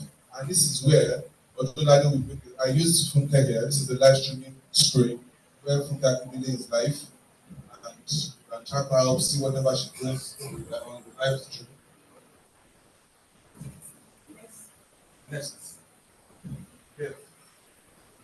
Now, I do not want to use the traditional way of gifting people on social media, the lion, the elephant, face cap. So I introduce our currency, Naira currency, all on the right screen. So if you want to gift Funke, for instance, just click on 5 Naira, swipe it up, you're going to go. On Funke screen, it's going to fall on the screen. Just Funke, Tayo just paid you 5 Naira. I keep spraying. So I brought our traditional way of spraying, I brought it online. And emojis on the other hand, I gave emojis value. That means if you smile at Funke picture or whatever she's doing, you are being debited 5 Naira from the balance. Then what are we trying to do? We are generating funds for our celebrity. Who are we up there? All the content creators in Nigeria.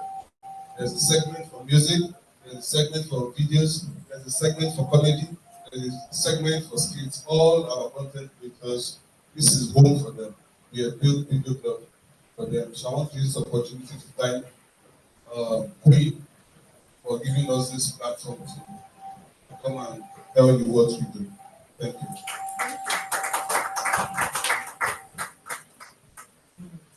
Thank you so much, the Chief Executive of Video Club. That's a wonderful idea, and I believe that lots of visions, lots of innovation will come from that. One of those days when want to watch a movie, and then we have to go to video club to broadcast. Everything is now digital, and our young people are making good use of the digital platform by creating something like this, creating jobs for the Nigerian artists, and also creating some income for themselves. So please put your hands together for them one more time. I believe it has been launched. It has been officially launched. Not yet. Okay. So you have listened to Madam CEO. She has said everything how you can get your support.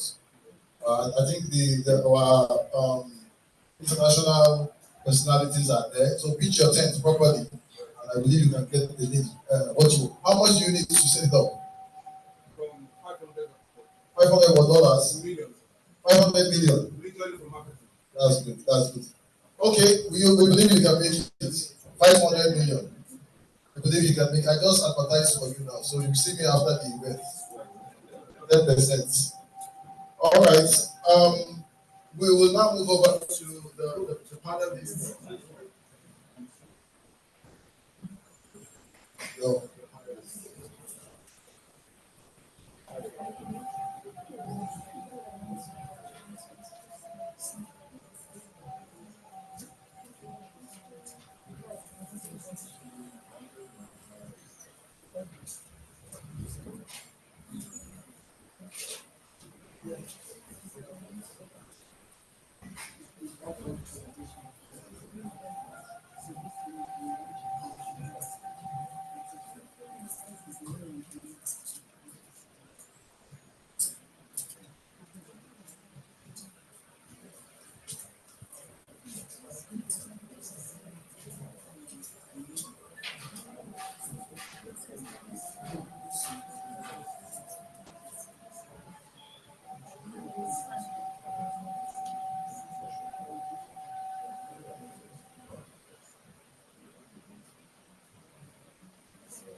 sorry for that break.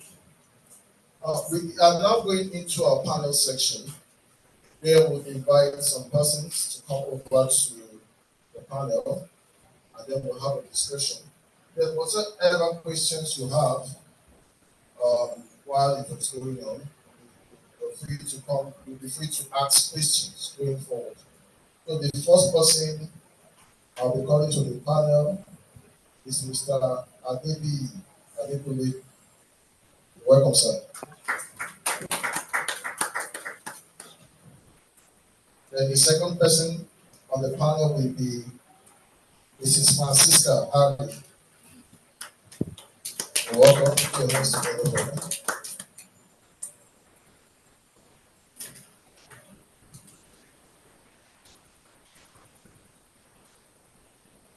Then permit me to introduce also um, our founder, wife, Mrs. Lucy Isaiah. You're welcome to the panel. And then I'm also calling on Mr. Akintayo Errol Phillips to the panel.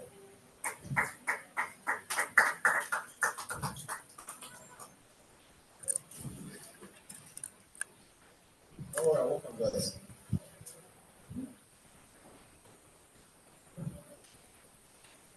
Like I told you, there are some panelists who are online and they are not left out of this event. So I will also be introducing Ms. Susie Chi, the representative of PFEG. Please put your hands together for her. Hello, everyone.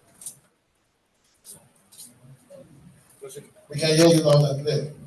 All right. I said, good day, everyone. You're welcome. I'm happy to be part of your panel.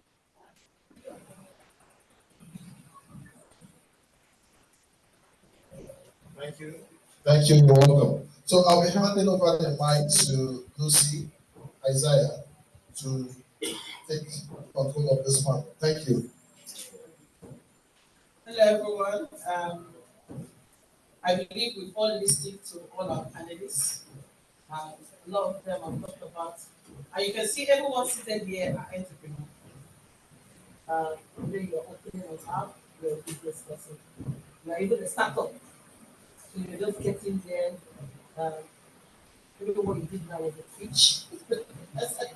You actually done the pitch. Um, don't, there was the engineer will call you or real estate person has also make a delivery on cooperative owned there's a local housing association.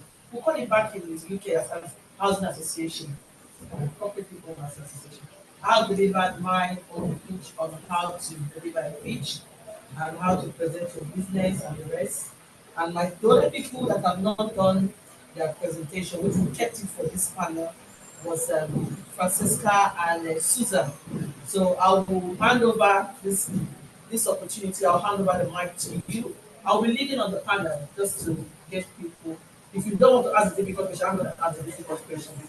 So keep your question coming. The mic will be going around, and then I will ask. I know Susan has been waiting patiently, so we'll ask Susan to do her. We'll ask Susan to do her presentation. Susan, you have like 5 minutes to do your presentation. Who you are, what you do, where you base, and then we'll go to contestant. Thank you. Hello, everyone. My name is Susie, and I deal with recycle a bit like Lucy, and I crochet with my left hand. One of the things that made me crochet is because I have an autistic child, and it's a bit like a therapy thing in the side of the UK. People get a lot depressed, people worry about things, people even resort to alcohol. Alcohol is not good for your health. You always need to keep active and look forward to the future when you have a challenge in life. And I've also gone to school here. I've done the fashion course because I also love fashion as well. And I even graduated outstanding in my school. So what I do is crochet from every piece, be it a hat, a summer wear, bikinis, everything, even events that I've attended with Lucy. So I kind of work as well with commission alongside with Black female entrepreneur, and I'm very happy where I am because they helped me to build my business, which is NG Hat 25, to empower other women that are struggling with special need children because there's not a lot of opportunities for them here in the UK. Thank you. Thank you very much, Susan, for introducing yourself. Susan is one of the Black female directors. She was once a service user, and as time goes on, her inputs, she was now in as one of the non-executive director in Black female. Good day, everyone. Good day to all the participants and then my colleagues, my fellow panelists. My name is Francisca Harry. I run an NGO with my husband, is also present here. I work in the NGO as the director of programs. But before I proceed, I would just like to appreciate Lucy for having me here on this panel. I also want to appreciate HRM Florence Okonkwo, the CEO of Elegant Flix, for bringing me up here too. And also to appreciate my husband. He's always supportive and always by my side. So we run an NGO which is called the Pinnacle Youth Outreach. Why did we set up this? It was born out of is an initiative which stemmed out of deep-rooted fever to reach out to the youth in Nigeria and by extension, Africa and the world, with the intent of inspiring them to aspire to actualize to the utmost their dreams, aspirations, purposes, and ultimately maximize their potentials in life, while upholding the decorum of life, which will positively impact on the world. PYO, which is the acronym for Pinnacle Youth Outreach, is presently in partnership with running a project with SOS Europa in Italy, which is a fully funded project by the European Commission, European Union. And the name of the project is African and European Women in Action. So that is why I see this conference as very relevant to what is happening now. And I'm really happy to be part of it. And then I am also, I'm presently on the career path of business development because I'm also a certified business analyst.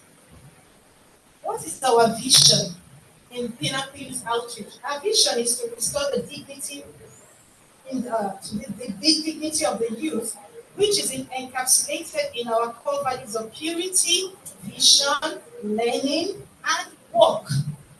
As we go further, I will explain this. Today's youth, they are grappling with the subject of identity. They are perplexed about what constitutes life and living. You and I can attest to it that most of the youth don't even know where they stand. They have this identity crisis. And that is why we have come to be like a savior to this generation. These youth are grappling with that, as I said, with the subject of identity. They are perplexed about what constitutes life and living. With tangled priorities, their perception of the true essence of life has been warped. Their concept of human existence is cloaked around, their inclinations and material control. Every youth believes they don't like to do the work.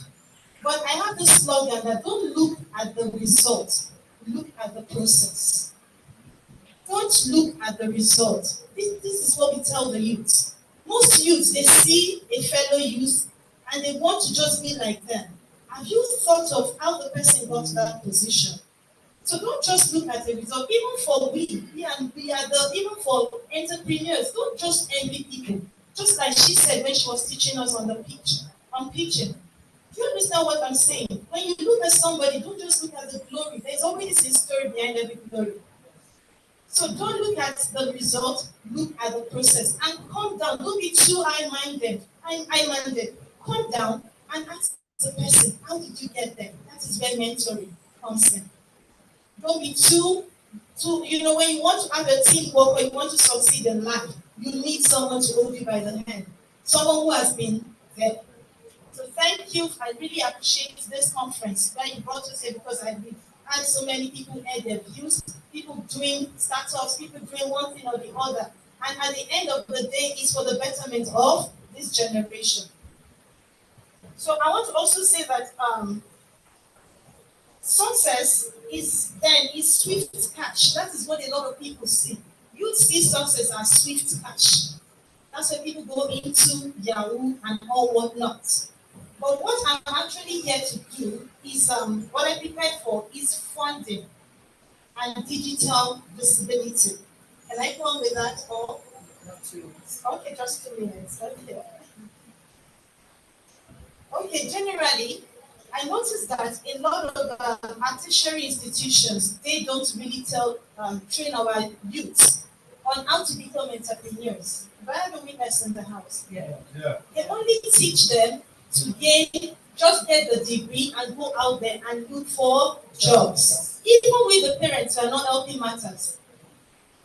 How many of us have really sat our children down and told them, listen, you can do it. You can make a difference, make an impact, be an employer of labor.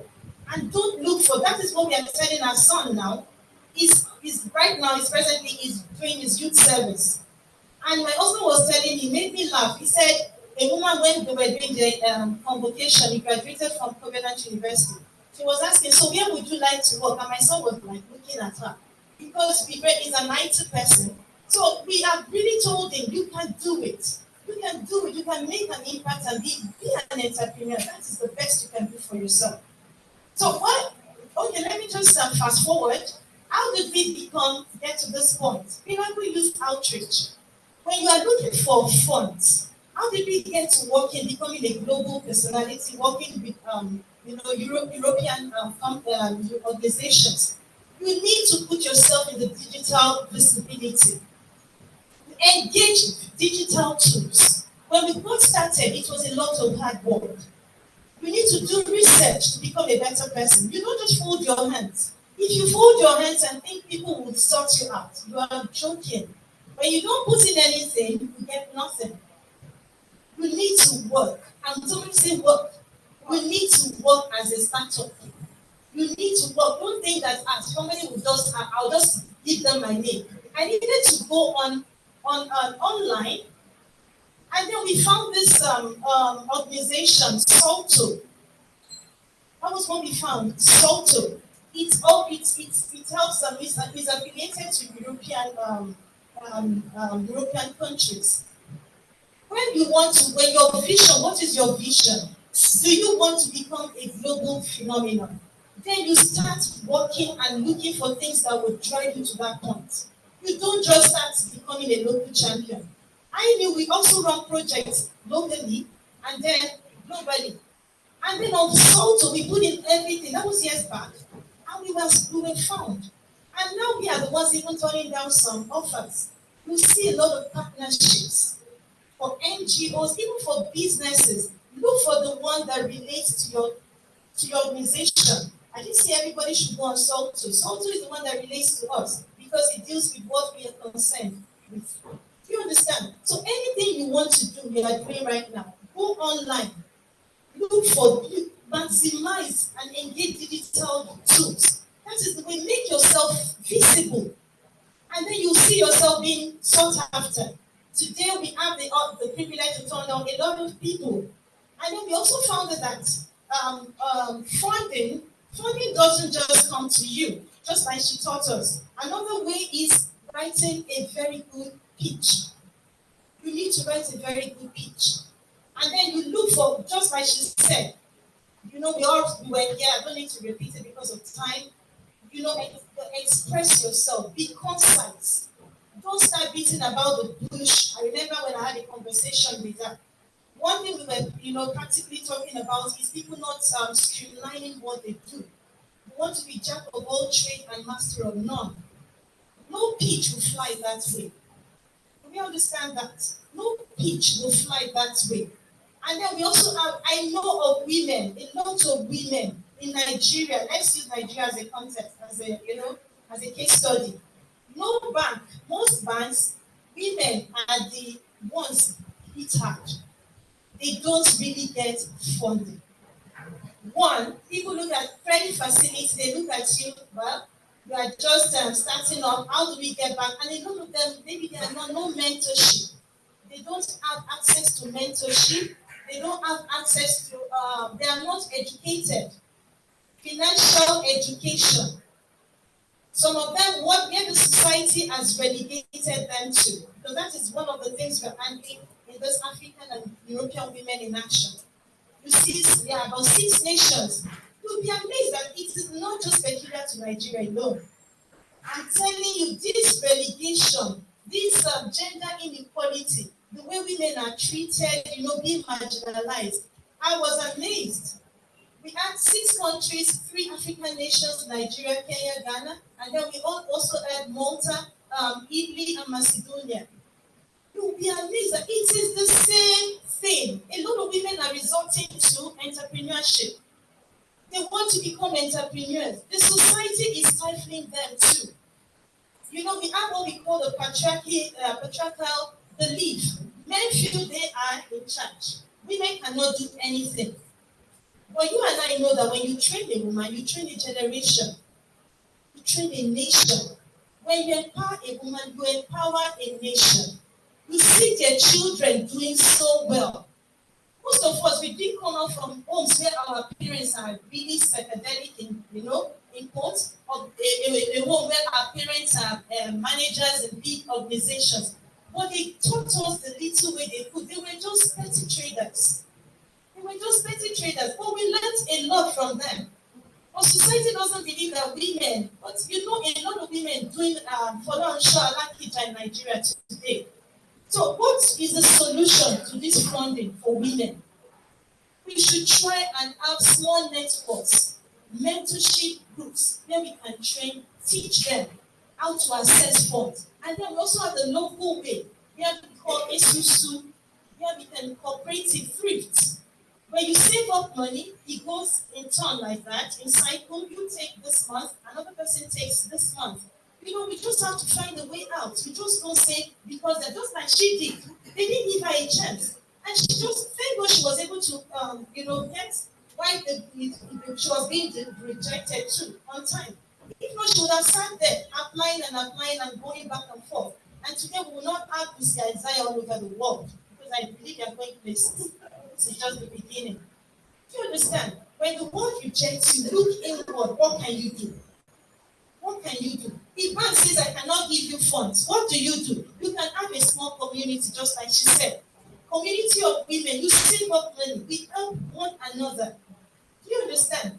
If the society says you can't move forward, you need to break, just like she said, I'll break the door. If I can't break the door, and they say they hold on, maybe they block the door, barricade it, I'll keep knocking and disturbing them until they open up. So we need to do something. There's one thing before I round up. The Igbos. The Igbos are an ethnic group in Nigeria. How many of us know about the apprenticeship they do? We talked about it yesterday. It is a form of mentorship, training. This is their parents. They don't need to go to school to university. From an early age, you ask an Igbo boy, do you know he knows what he wants to do? If you talk about the power of entrepreneurship, the Igbo boys have it. You see them, they go learn, and then after I like this because it's a double package. After learning, what happens? They are funded. They don't need to write a pitch. They don't know what you're calling pitch. Pitch what? And you see them living well. And it goes on and on like that. Even the ones that are educated, I'm telling you, they don't want to serve anybody. You see them only, they want to start from the scratch because it's in their blood. So we should emulate them and learn from them. They don't know what they're doing, but we call it in a contemporary word, mentorship and training. And then I'll add funding. Thank you so much. Thank you very much. Give her a round of applause. Thank you. That was powerful. I'm glad I gave you 2 more minutes to say that. Yesterday we talked about apprenticeship. I know you say it's pitching.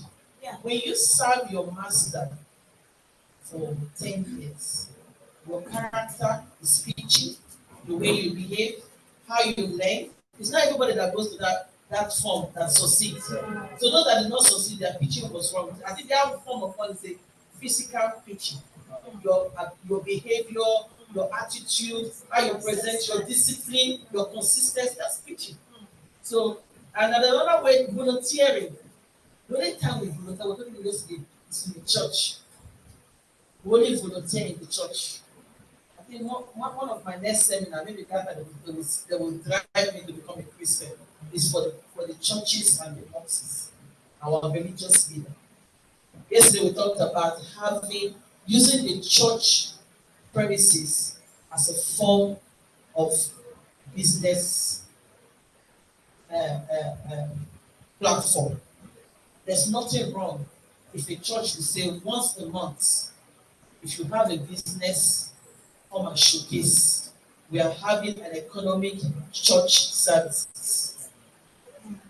The world is changing, and if we don't change alongside the world, we will be left behind. There's nothing wrong for either in the mosque or in the church for them to say, today we want all the unemployed at this side. All those that own business at this side. All those that are employed at this side. And those that are employed, help us to teach the unemployed how to get a job. And those that have a job, can you provide a platform for the unemployed to go and volunteer and learn skill? For those that are trading, yeah, do you have a platform for them to become an apprenticeship in your place? Remember, whatever comes out from that is also coming back to the church. Because if they earn money, they bring back to the church. The church has and the mosque need to use their platform to make their own community economic substance, not only the government. You know, volunteering is key. I put there 20 years. 20 years of volunteering. In Europe, if you don't volunteer, you're nothing. Now, part of the new immigration statute, before you can be turned to have a British citizen, you must have done substantial volunteering. That is maybe 5 years of things. Substantial. For those of us that come to Europe and think, oh, we're not going to volunteer, you're spending time. Your time in the church has nothing to do with volunteering. The volunteering they are looking for is volunteering in the community, working in different volunteer sectors and helping them to sustain the community. So we need to create that platform. A lot of us don't. I was coming one day. I'm a very controversial person. Very. I don't like some of the things I say. As I was coming this morning, I saw somebody all dressed up, spending money. It was, I believe they were because they know they were coming from the church. And I look at the time, to 9 in the morning. Everybody is running enter, going to find their day to day. If you are coming back from the church, we are in an economic crisis. I said that church give you money when you finish from there, or create a job for you when you finish from there. And even though if you are working, you're supposed to be sleeping. If you do night work and you say you have to rest. Everything must have time. Time to pray. It's even written in the Bible. Time to eat, time to sleep. They have time for everything. If we turn our time clock upside down to do things, that's why we have Africa being upside down. Because we don't follow things according to. In Europe, we work 24/7, 24 hours. People do 12-hour shifts. Working, you don't play with your time because you are being paid per hour. You're not being paid monthly. Even though they pay monthly, you're being paid per hour. So if you work longer than 20 hours, that's what they pay you for the month. 52 hours in a week. You have to, that's what you're being paid. So every minute of your time means a lot. I'm going to go straight to the panel. If you have any question, Mr. Eddie is there. So you've listened to everyone that has spoken from the panel. You've listened to Susie from Europe. She's a crafter. I know some of you will think, how can somebody that does craft survive in Europe? She's surviving through craft work because Africa is selling. You see some of the work she do. It's also turning your skill into transferable skill. Some of you say, oh, I make this. Like, no, you can become a teacher. So there's a course we run in our organization where we actually, if you have a skill, we train you and you get a teaching qualification and you start teaching people. That's how you start source of you making money. Don't think maybe because I run the business, that's what it's called. So it's actually transferable skill. Susan run workshop throughout the year. Go to school and run workshop. How do you use what makes you an African to make money for yourself? Because Africa is selling. You've listened to our beautiful sister here, and sister. You've listened to myself. You've listened to the cooperative house. You've listened to the startup entrepreneur. I know it has been a journey for him. It did not start today. So it's over to you, sitting in the among us.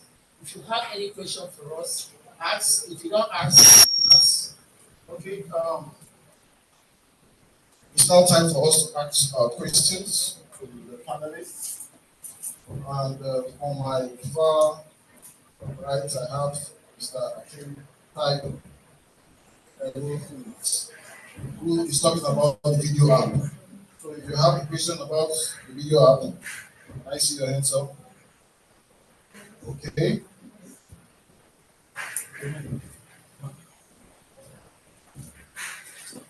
Good afternoon, everyone. Before I ask my question, I want to say thank you to Lucy for an idea like this.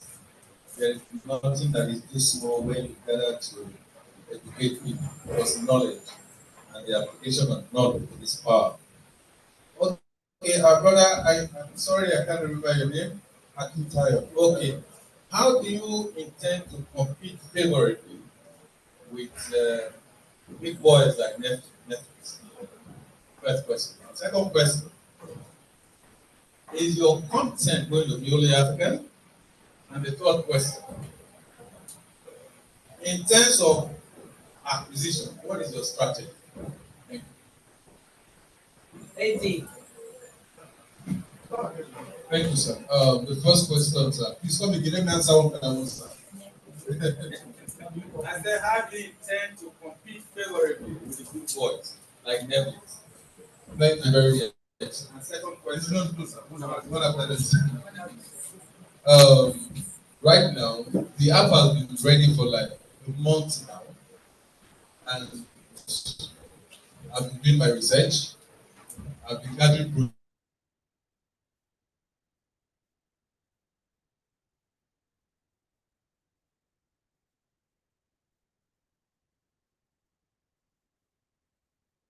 users already.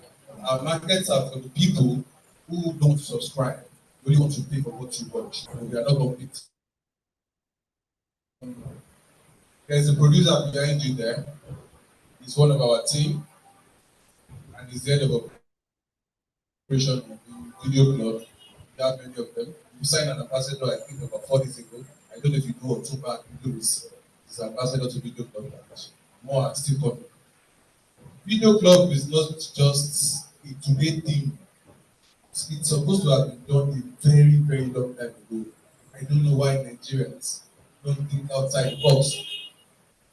Video Club is here to stay because it is the revolution for Nigeria, for African entertainment industry. All of them are coming. All the producers in Nigeria are coming. In Africa are coming. There's one question I want to add to your question that you're supposed to ask me, which is how do you intend to compete with YouTube, which is free? Yes, free. Most people think YouTube is free. Yes, kind of, because you have to buy data. As long as you are buying data to request for that service, it is not free. You pay it one way or the other. And the second answer to the same question is that it is what you find on YouTube for free that you will watch. So I promise you, in less than 1 year, when you don't find those contents there anymore, you will come to us. Thank you, sir. Second question. You just talked about it. Is it only African content? To start with, this is a mobile app built at home, built in Nigeria. So you can't build in Nigeria and start running to Europe. But with the luck we have right now, we have Queen parents on our side. She's the one handling Europe. So God so good. While I'm done building, God just blessed us with Queen. So she's ready to bring out content from Europe down to us as we are launching and seeing. The final question is how do you intend to acquire content? I think you mentioned it. Yes, we are bringing producers on board. Our managing director right now is a producer. Head of operations is a producer. 99% of our team are producers because they are actually the ones suffering. So this is freedom for them. Thank you. Okay. Are we satisfied with the question? Please, any other question for Video Club or we proceed?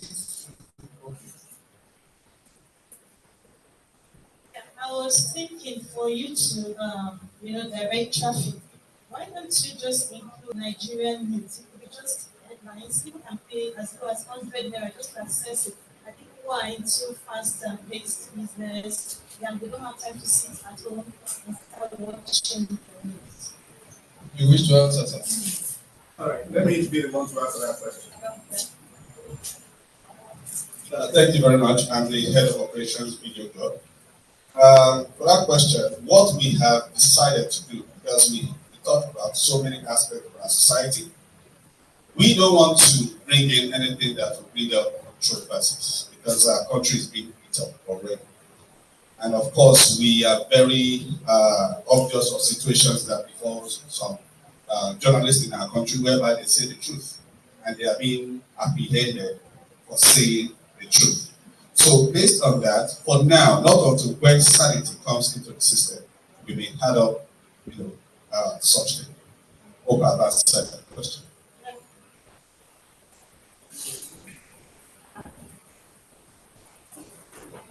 I think everyone now has a difficulty. I'll ask difficulty. When you're giving your presentation, you talked about you created a platform where people can donate money to celebrities. So I find that I question that because for me, I come from a community point of view. I have a community background. I believe in supporting local community. I believe in I don't know what people here we call it on our back we call it section 106 corporate responsibility. I strongly believe in that. Even as a start, it doesn't matter whether you have a small business. As a small business, we need to contribute to the community that you're serving. So I was expecting you to use that platform for community projects, where you look at community projects, you put the community project on that platform, various community projects, depending on which area you are. I don't specify because people are watching all over the world. Don't specify one state, don't specify one local government. You pick and take it in turn. How many states do we have in Nigeria? 36. You pick 36 states and you take it in turn. On that 36 stage, pick a local government, take it in turn, and put a community project on that place that you are putting celebrity that has made millions and millions of money out of community supporting them. I don't want to see money going to celebrity because the community, people are suffering. People are suffering, people are going through a lot. I want to see that page be for schools, then I can come in. That page be for schools or school that they don't have chairs, you want to donate chairs, you put it there, people put money in there, how we promote that project. Linking roads, that's books, we have community, please, that's that place. If you want us, this part of our contribution to that, scrap that section for celebrity, or let the celebrity be the one to anchor that project. They put their face there and anchor a project, and whatever money goes in there will go on their name to that purpose. That's what I meant. Thank you very much. Is that the final question for video? Yeah, not answer. Okay, no answer. Okay. One of the things I love to do most in my life is giving back to people. Sometimes I do tell people, don't give me somebody's money. When I see a beggar, to tell you how it's part of me. That's the kind of person I am.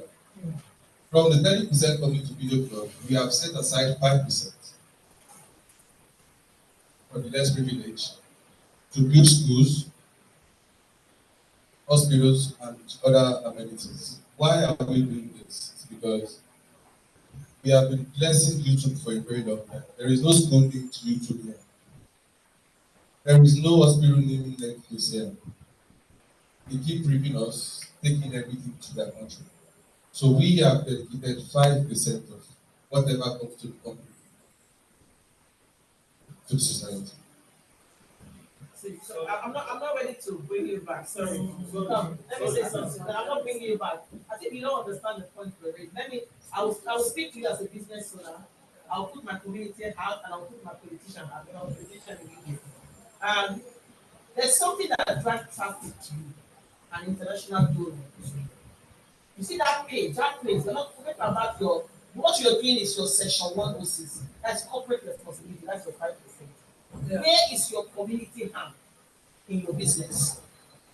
So you're talking about your corporate is that is part of the law. But every organization needs to have a community. We talk about it the other time. Yeah. I don't know if you understand. You need to have a community hand in your page and say this. And I think where you have that celebrity would have been the best place for you. Ask the celebrity to pick up a project, let them talk about that project, and still promote themselves while they are doing that. But let that project be, that place be a community arm where projects are being linked to. You get international growth. You will get people flood in there. It's not like they don't even want to watch movie just because of what you're. I'm just talking from experience. Thank you. All right. We'll put Okay, thank you. Okay, what are those? There is an event, something that happened that is very trendy on the online now. The guy, young guy, went out, yes, went out, saw one of these boys picking scrap, just as you said, and pick him from there. No, he asked him some questions. So the guy said, say, Tyler, why did I he did apprenticeship? He mentioned it. He was an apprentice that he couldn't graduate. So he said, what was the problem? He said, no money. And so the guy was impressed because instead of him going into stealing or other social vices, he decided to pick from the dustbin to recycle. And he picked them from there, took him to the barbing salon, washed him off to the boutique, all clothes for him. Let me just summarize. It started impacting on the mother. And they've given erase fund and said they've raised about 8 point something million for that guy's school. Something like that. Yes, in 24 hours. 24 hours. And it has impacted on the mother. The mother has business. It just saw him at the dump spot. And that community will be impacted too. Because any business the mother goes into, she can't handle it alone. So that is very interesting. I catch what she said. Where those celebrities are, let them anchor that program. Possibly in the area of their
that lives after you? Thank you very much. That's my question. Yeah, I'm very glad for that question. Yeah, I want to remember when, sorry, I will be a bit, Because it went off. yeah, as in religious a bit. While I was venturing into this idea about 20 years ago, and recently that I want to fully go into it 2 years ago, I remember I have debt issue running to millions, and it's to an extent that it affected everything about us. And I remember going to God, and God told me that if you want to live this debt-free life, stop borrowing. And I give myself that excuse. I said, even Nigeria is borrowing. So what am I going to borrow? But I kept on doing that, and I went into debt in a law that I cannot work. It has become an habit. Now, those debts, I was using it for something that is not bringing money. Just a minute. He said death, not debt. D-E-A-T-H. Oh, debt. Death of your client. Oh, okay, that's right. Okay, thank you. Thank you. Okay, thank you. Yeah, okay, thank you. For that, in our fund, there is a place that is called beneficiary. And we have somewhere that we also call nest of kin. We educate our people that the person that's your nest of kin is not your beneficiary. So your beneficiary are the people that if eventuality of death, they are the ones that will God on to take up responsibility for whatever you are doing. And we find out also that in books, when it comes to the issue of beneficiary, books, they don't want to be a beneficiary. Even husband don't tell my wife, no, that I'm doing this. Wife will come to us and tell us, please, I don't want my husband to know I'm doing this. I said that this is very important. We don't pray that you die. But this thing is very important that you have to let us know who is going to be the beneficiary of these things that you are doing. Death can come anytime. But these are the people that we know by law, anyone that is a beneficiary will follow and will be the one to get involved. So how do we go about it? Upon educating them, some of them will volunteer their sister. Some of them will volunteer their son. Some of them will volunteer their trust. And that has been the issue about beneficiary. And it's an education that we have been able to do over time. We begin to know beneficiary from next of kin. So that gave them the consciousness to know that if I die, the person that will take care of this my mother, I have not even inherited, I must think well. So that has been where we have made provision about that. Now, when it comes to legacy,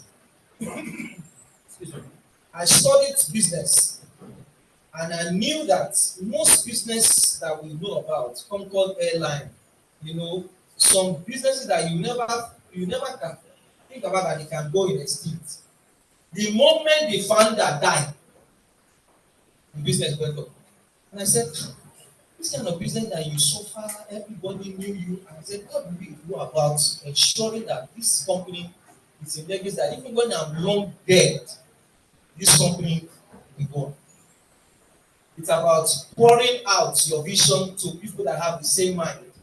And not just only that, we are now telling them how you can be part owner of this Java group. That's why it is called group. Once you come in, there is a structure we have. And I will come to the issue of membership or partner subscription. If you want to join us to be part of this vision, to be part of this company, you are required to pay an annual subscription fee. We call it partners. That money, 50% of it is used to hold an equity for you in the company as an owner, part owner, as an audience, where part of what we make profit at the end of the year, we share a percentage, about 20% of the profit that the company makes, we share it back to partners because they are the real owner of the company. So that's what we give back to them. So if you are a professional in the house and you join us, We are going to patronize you in relation to what we are going to sublet out.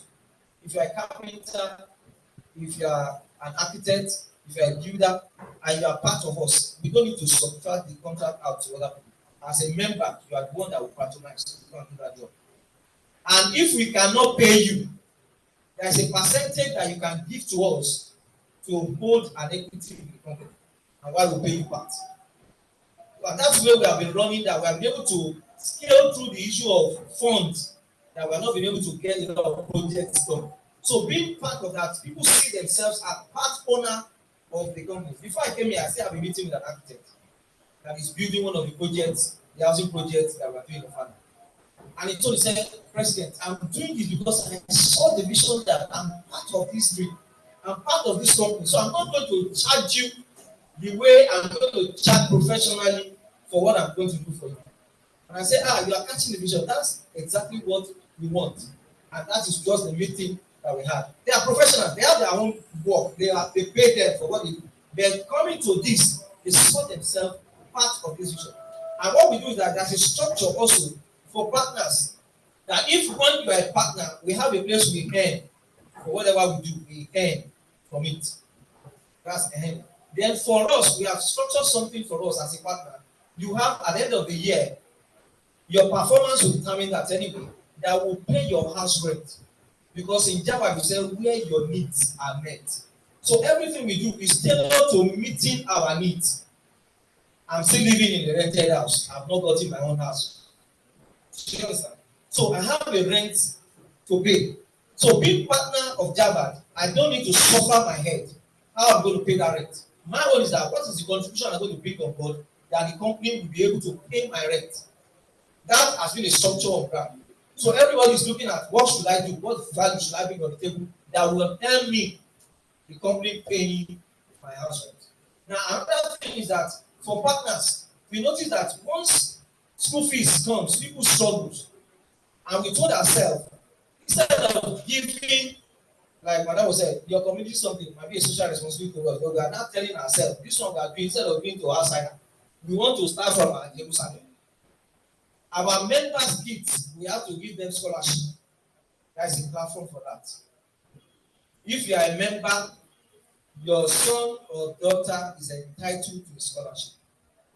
Now, if you are a member too, as a member, you have the opportunity of bringing somebody in your family that we are going to employ. Instead of looking for people where we are going to employ outside, it is from the community that we need people to employ. Now say we need this place is vacant. As a partner, bring people that is bearing your surname because it's got to be controlled.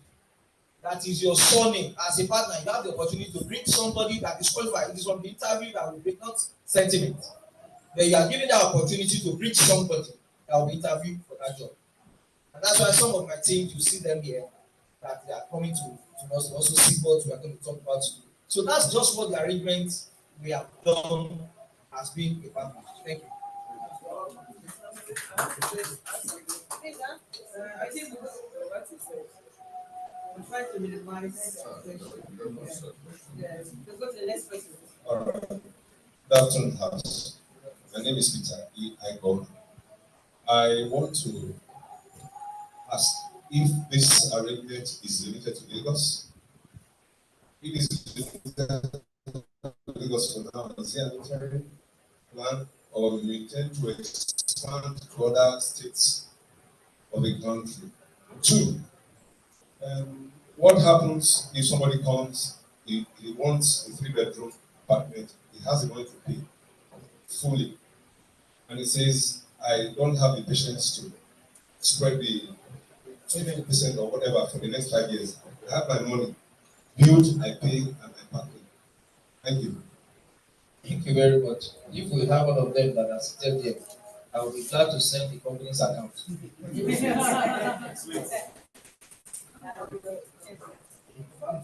Straight up, we are going to send the company's account to the right. And it's just because of so many experience of people, whether in diaspora or even at home. This trust issue is serious. trust is earned, and you have to build it. And that's why Java is building that trust gradually. Now, if you give us money to build for you, that's something that everybody looks for, but it's not readily available, except you have built that trust. And that's what we are building recently. And let me let you know, recently, most people that subscribe to our land are people in diaspora, that they have never one time visited the site and they are paid. That has been our experience. And what are we doing differently? We will tell you exactly how our site is and tell you what we're going to achieve. And they are buying into the dreams that we are pitching to them. That's why they can pay us without seeing the site. We are the one that will drive them to site. Because if it's just send somebody down to come and check the site, I've not counted a lot of site inspection and physical land allocation that I need to beg my clients and my partners and my subscribers to come and be part of it. That's as for that. Then we talked about another thing which is very crucial. Whether you are Okay, whether we are limited. You know, when it comes to real estate, it's capital intensive and we are mindful of it. And expansion too, we are also mindful. We are only in Lagos and Ogun for now. And that's not that we cannot spread. And we are spreading by partnership. At least we have somebody in UK, Madam HRM, that's the Royal Majesty Florence Okonkwo. It was just somebody that introduced us to her, and we pitched to her and said, wow, this is land, I want to be part of this. And in big part, we have a partner at our head. We have a partner in Germany. We have a partner in the Republic of Ireland. And he said, Mr. Play, what you are doing in Nigeria, you have to come and learn in the Republic of Ireland to see how they do theirs there. And maybe you can bring some to Nigeria. He said, we'll be glad. Since you have you there, we will also come there to learn or to do something. So we are actually expanding. But what we are doing is that it's Lagos and Ogun that we are working on presently. But there is something on our app that you can do once you want to join the housing scheme. Because that's also another place we collect data from, so that we know the next location to start building. On the app, once you are going on the housing scheme, there's a place that is telling you which of these locations that you want us to build. Which of the states do you think we should come to start this? Those informations will help us to know which states are we to go and acquire land, because we already have interest coming in. So that's exactly what we are doing. Okay, I also have some questions I want to ask you. I was once a mortgage banker, so when you mentioned that when you give out the keys to people and the houses over to them, they don't pay. I believe in the mortgage banking, there should be a standing order on the account. So I wonder why you are doing it without that. That is, there's no way you can get the money from someone except there's a standing order. You understand? So maybe you should implement that. And then there should be an age limit. You should know the kind of people you are giving. We add age limits then too. Because when you also look at the number of years it will take them to finish paying back. So they'll be so, when I say, they'll be feeble. They can't even work exactly, unemployable. They cannot work anymore. They have left the workforce. So how do you intend to recover your money? So I remember back then, we have the age limit, and then we have the number of years. As the older you are, the more reduced your payment plan. And then secondly, I want to ask, is your activity Federal Mortgage of Banking of Nigeria, is this backed? Do you have the backing of FMBN? No, not at the moment. Not at the moment. I think you should work towards that because from my experience back then, I was a business development manager.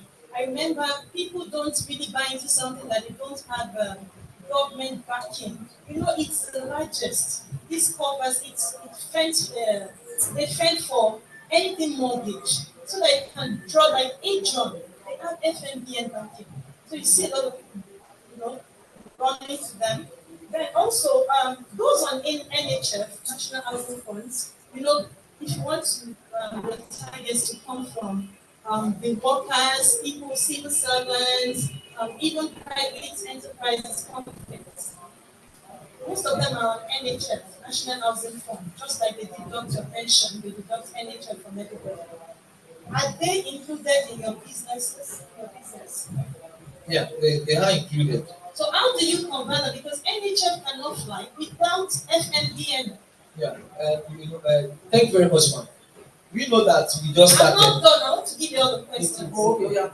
Okay, so like you said, you don't hand the keys over to them for the houses. If you don't hand them the keys, when they're, you say it's until they are done paying, and you know with inflation will catch up with the prices of the raw materials. How is it possible to still deliver, you know, house with a house that has quality materials, built with a quality material? Because 20 million or 5 million of 10 years ago cannot really buy a house in this present day. So I don't know how you do that. And then I was expecting you to also display anything that has to do with mortgage. We want to see. Seeing is believing. You should have shown us the projects you have done, the ones people have already started living in. Because to me, it's kind of vague. I can't see any house. I can't say I'm a mortgage banker and I don't have results. I should be able to tell you people are living here. These are projects we've done. So you should also include that in your slide. Yeah, thank you very much, ma'am. I will come in from the angle of this FHM and the FHM.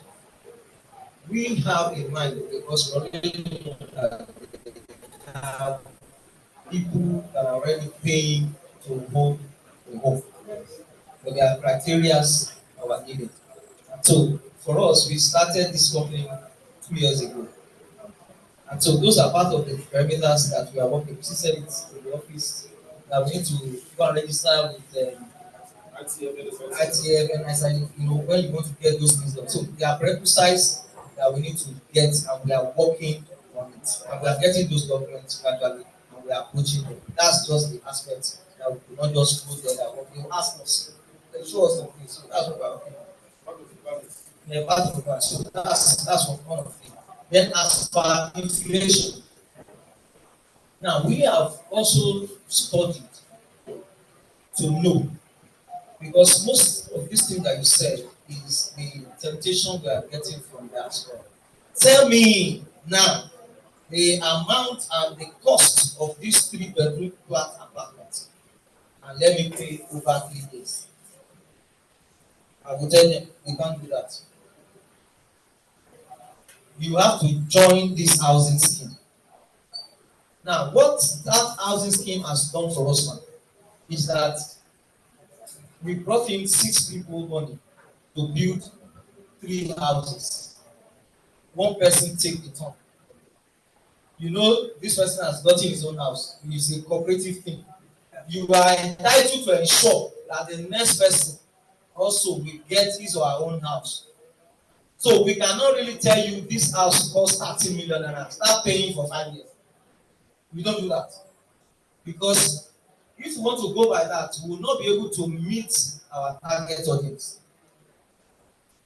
Which are your members? Or our members, which we know that when we talk about low cost housing, is for people that are struggling, people that want to hold something, want to give them time. So we don't really tell them that this 3-bedroom flat is 30 million naira. But if we have somebody that said, I have my money and I want to pay, I'm seeing the house, oh, I liked it, and you are not a member, you are not asking, okay, this house is finished. We are not going to collect half from you. We want to buy outright from you. That money we get will enable us to go do more for our members. That's what we have structured. And that's why we are interested in using time, consistency, not really the huge amount you are bringing, but volumes. How many are we? And we are driving volumes. If we take 500 million every month to site.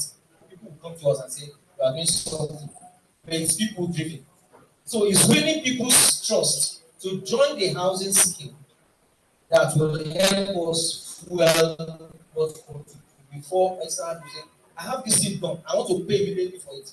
And already on site that we just started the, how will I say it now, the perimeter fencing, the gatehouse in Ofada. Already we have about 100 residents. I have some of the video, it's just because of the minutes that we are giving, and it's not our show, we should have, done some things. So those 100 housings that have been done are there. Then the extension that we are doing now, already people are asking us, if you start this one, we want to come up. We say, no, you cannot buy off like that. Come and join the housing. Once we join, it helps us to control some of these things because we are ourselves. We understand ourselves. It's a community. So that in a way, to not be an external pressure to say, I'm paying this company, and those are the things that the challenges of real estate what they face because they are not part of you. They don't understand what you are doing to achieve this. So once you are a member, you understand our processes, you understand what we are trying to do, not because you have the money, but because we want to make houses affordable for members that are part of us. All right, thank you so much. That was actually an exhaustive discussion with the Java group, and we thank God for the vibrant young man who is able to present a question in an outstanding way. And for you also that asked your questions, we believe also that they are always available. Take it up anytime you call upon them. Either you visit their website or you have a one-on-one discussion with them after this section. And book an appointment, and they'll be very much available and willing to exhaustively give you full details about their products and services. So thank you, sir. I will now move over to Madam Lucy. She discussed about pitching of businesses and pitching your business to get finance, to get funding for your business. So if you have any question concerning our presentation, this is the right time to ask.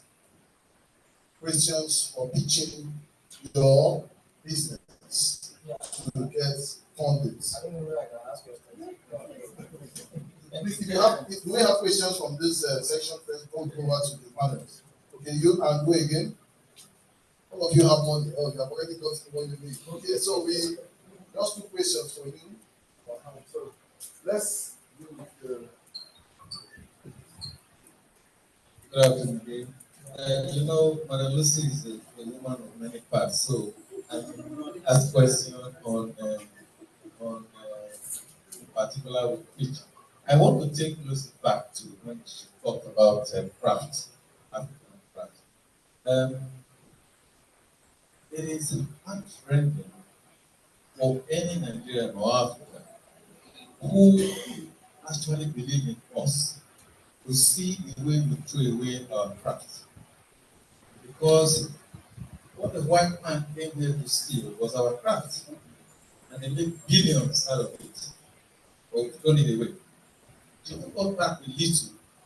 The primary school, I can recall, that were actually learning things. So when I see children today learning things at the age of 3, 4, 5 in school.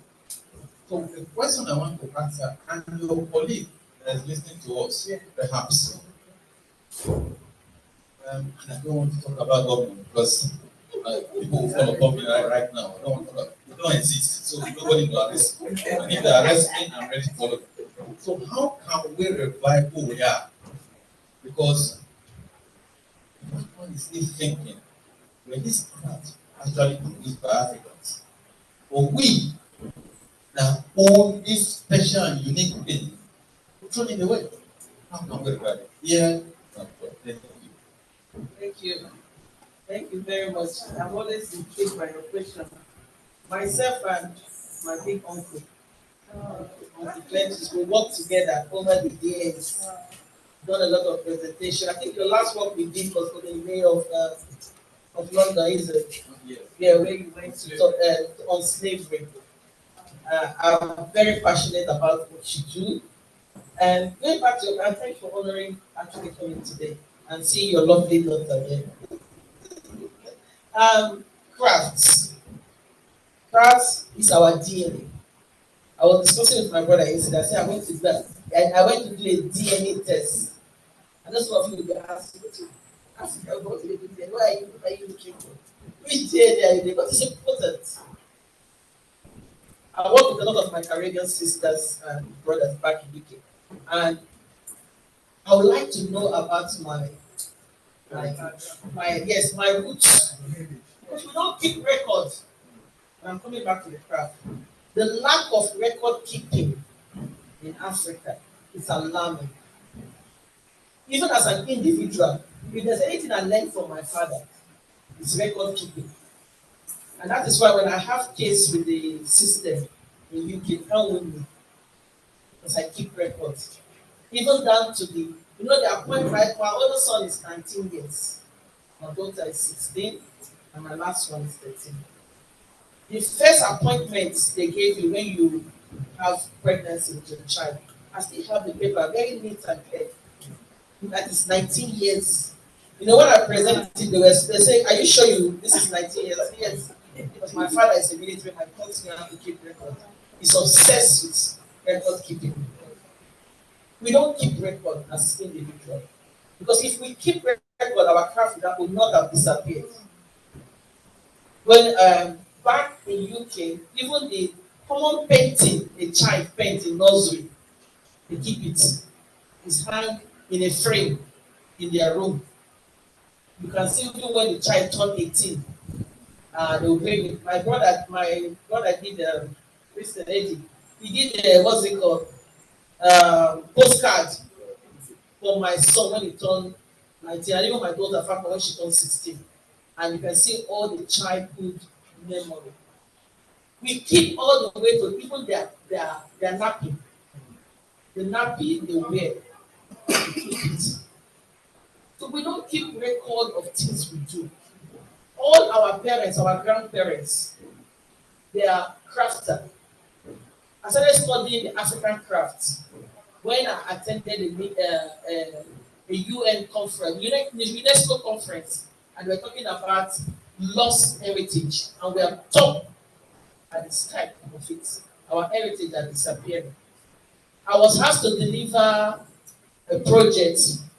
This is something I discussed with my uncle, one of his mentors, but I actually do as my part of my presentation on Africa and the moon.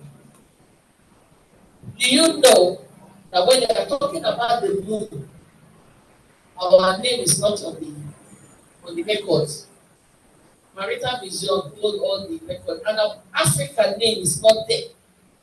And we live by the solar system, the moon, the sun, and we are the only one that sees the moon. exactly. Don't see moon. You don't see. But when they asked for presentation, they invited the Asian, they invited the Chinese, they invited the European, they now invited the mosques, the Muslim people to come and but Africa wasn't there. Why it is we survive by the solar system. So we are the greatest technology, but we are not invited because we don't keep records. And so apply to the crafts.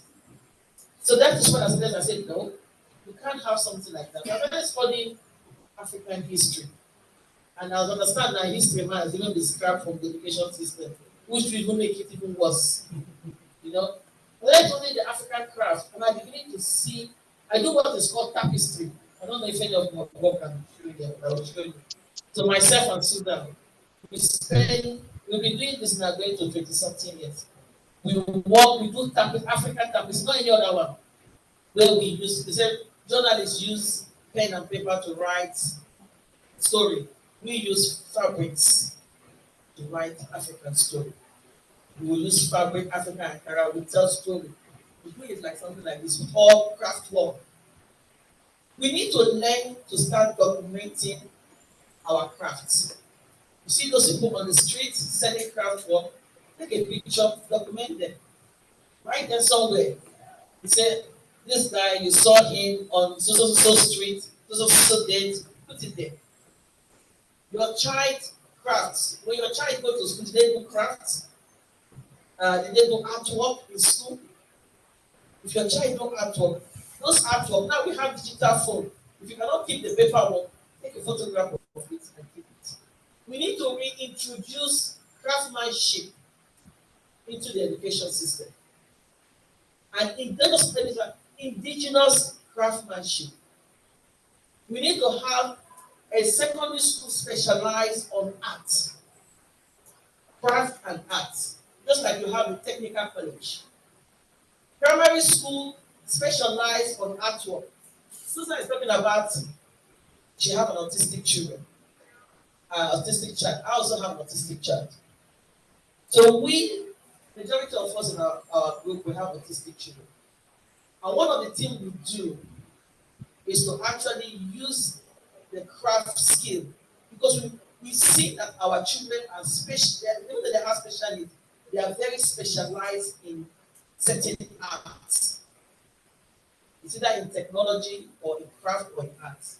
And we know that we have that skill in us. So we spend a lot of our time developing that skill, not actually doing like the European one, but bringing back the African skill back. So we need to create a special, I don't know if you have a special needs school in here. A lot of special needs schools, you will see that those special needs children have special craft skill born in them, in their DNA. They might have inherited from, I'm telling you, artwork is an inheritance. They might have inherited from their great grandparents. You can see when you go to Benin, they say this family, they are the ones that do all this kind of craft work. And I believe so also in different states, even in the north, they specialize in different artwork. We need to have arts exhibition, like craft exhibition, craft markets. When we talk about entrepreneur, I don't know if I come here, if I go to Europe, I look for craft markets. I look for makers market. We call it makers in Europe. I don't know if we have a makers market. That the whole gallery is made of people, handcraftship. People that are knitting, crochet, and rather spend my money for those people than buying industrial made. So we need to start investing on those crafts. Sure, encourage our young people, add it as part of our curriculum, and our parents have a big role to play. I always believe that this word is a charity begins at home. We don't say it, but it plays a big role. Encourage our children, teach our culture in our home. Encourage our children to go into African arts. Not all the time we spend our money buying Western wears. Because I said, now you see people wearing African clothes, but still, they are changing it, they are modernizing it. Why are you modernizing it? Have you ever seen the Japanese, the Indian modernize their body, the Asian modernize? You see, they put their saree. But now we are even changing the African design to more elegant, like the European dress. It's wrong. Tie that wrapper. If it's the wrapper you want to tie, you tie it. If it's two wrapper, if it's over and a rope, wear it nicely. Do not westernize anything about the African, because we are original the way it is.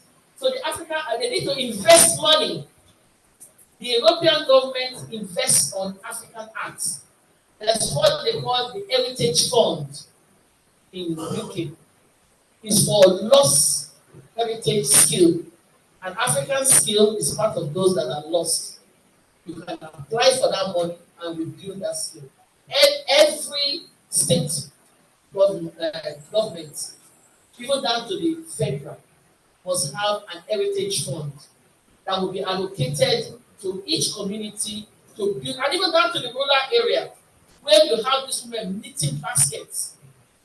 Money should be allocated to them to build on those skills, build on those craft skills, and so that you can have an. Excuse me, look at this. Exactly. But this is a big economic part that we are not even investing, we are not tapping into it. So it's an untapped financial source for a lot of our young children. So we need to actually put money for it, make it a policy, because anything that is not policy, government don't do it. Back home, back in UK, we fight for policy change. One of your fight for policy change for African culture is heritage. Protect our heritage, protect our language, protect our skill, protect our craftsmanship, and make it a compulsory art. You see, the art of weaving is craft. Because when I was doing a project on the African basket weaving. I understand the way we weave our hair. That is what the way we weave baskets. That is what generated the braiding of hair. It's from basket weaving, braiding of hair actually came in. And the braiding of hair actually tell you where you come from, your heritage, and where you belong to. And when I look at my DNA moved all the way to Morocco, Egypt, Caroline, the thing that's around. No, those are my family that were sold of slave, but there were some of them. I have high percentage of them in the US, and I have my DNA was spread all over Congo, all those areas, Ghana. Can you imagine? So I have family member all over. So that tells you that we are one. I would have had that, I would have put the DNA test. I'll see if I can do that before we go. I'll put it there so that we see. It is important that we understand the way our heritage actually play a lot. It's because we forget our heritage. And no matter you see the Western people, some of us think they don't have, they have culture. They have the Western world has culture, and they preserve it, and that is why they document it. We should learn to document and preserve our culture. I don't know if I answered your question.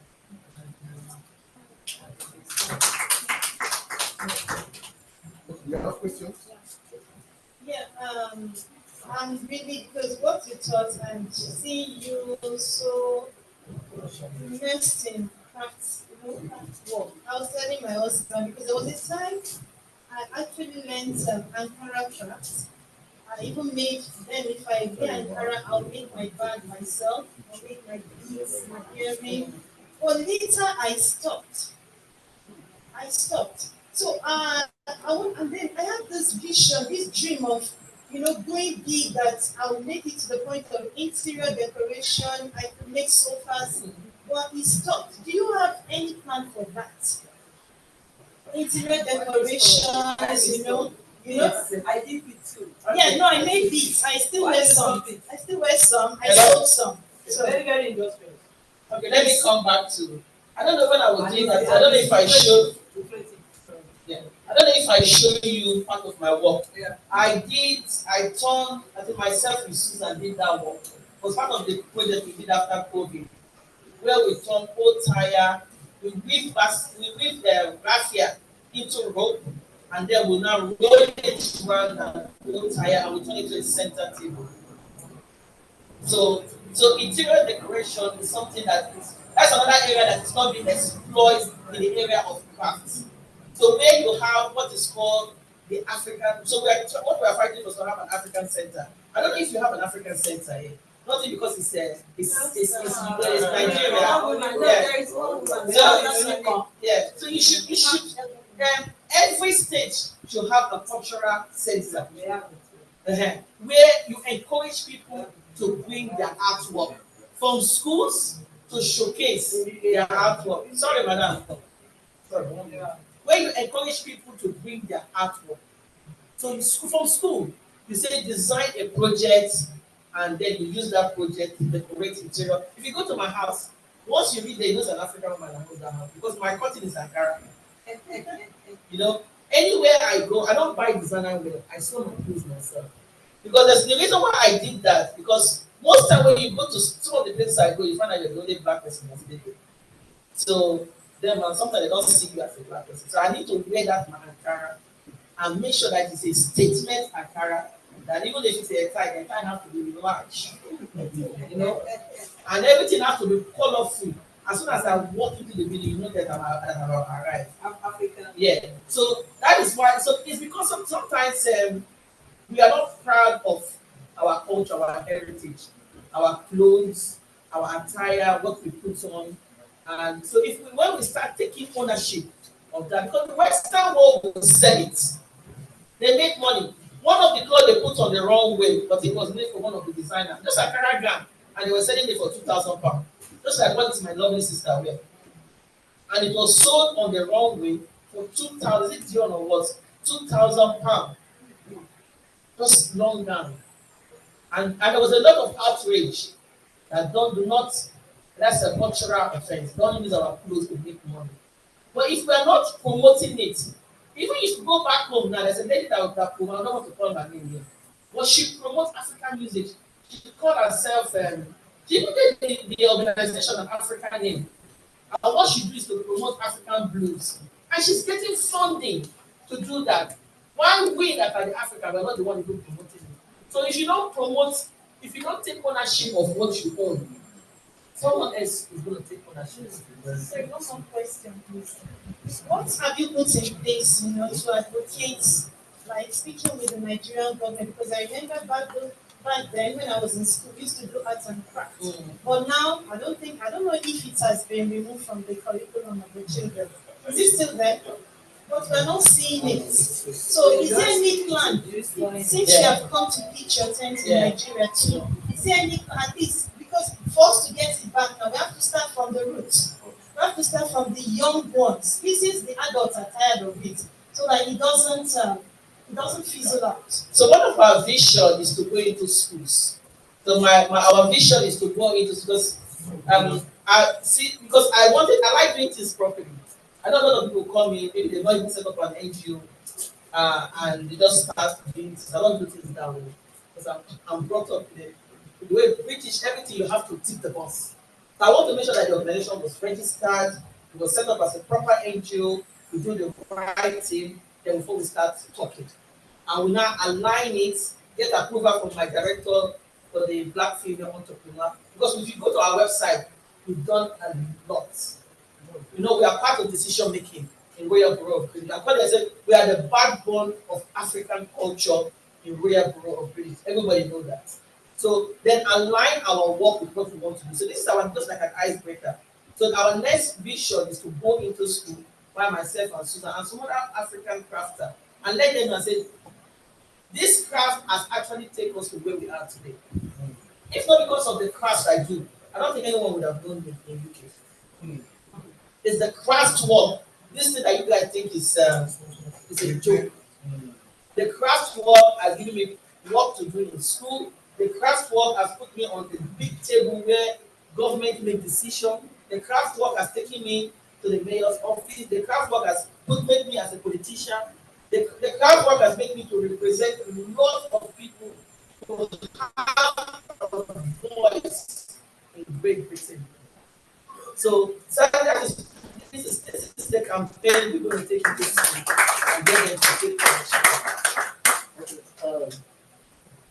Yeah, thank you very much, man. So the question has just been answered, but I'm sitting with the person that can help us get a grant. Because I tell people, it is not money we need, it is relationship. I want to thank God for the HR Lawrence that has brought us to you. And I knew that you are the pedestrian also getting a place of not, I don't know whether your funding is attached to percentage. Tell you I'll give you some funds.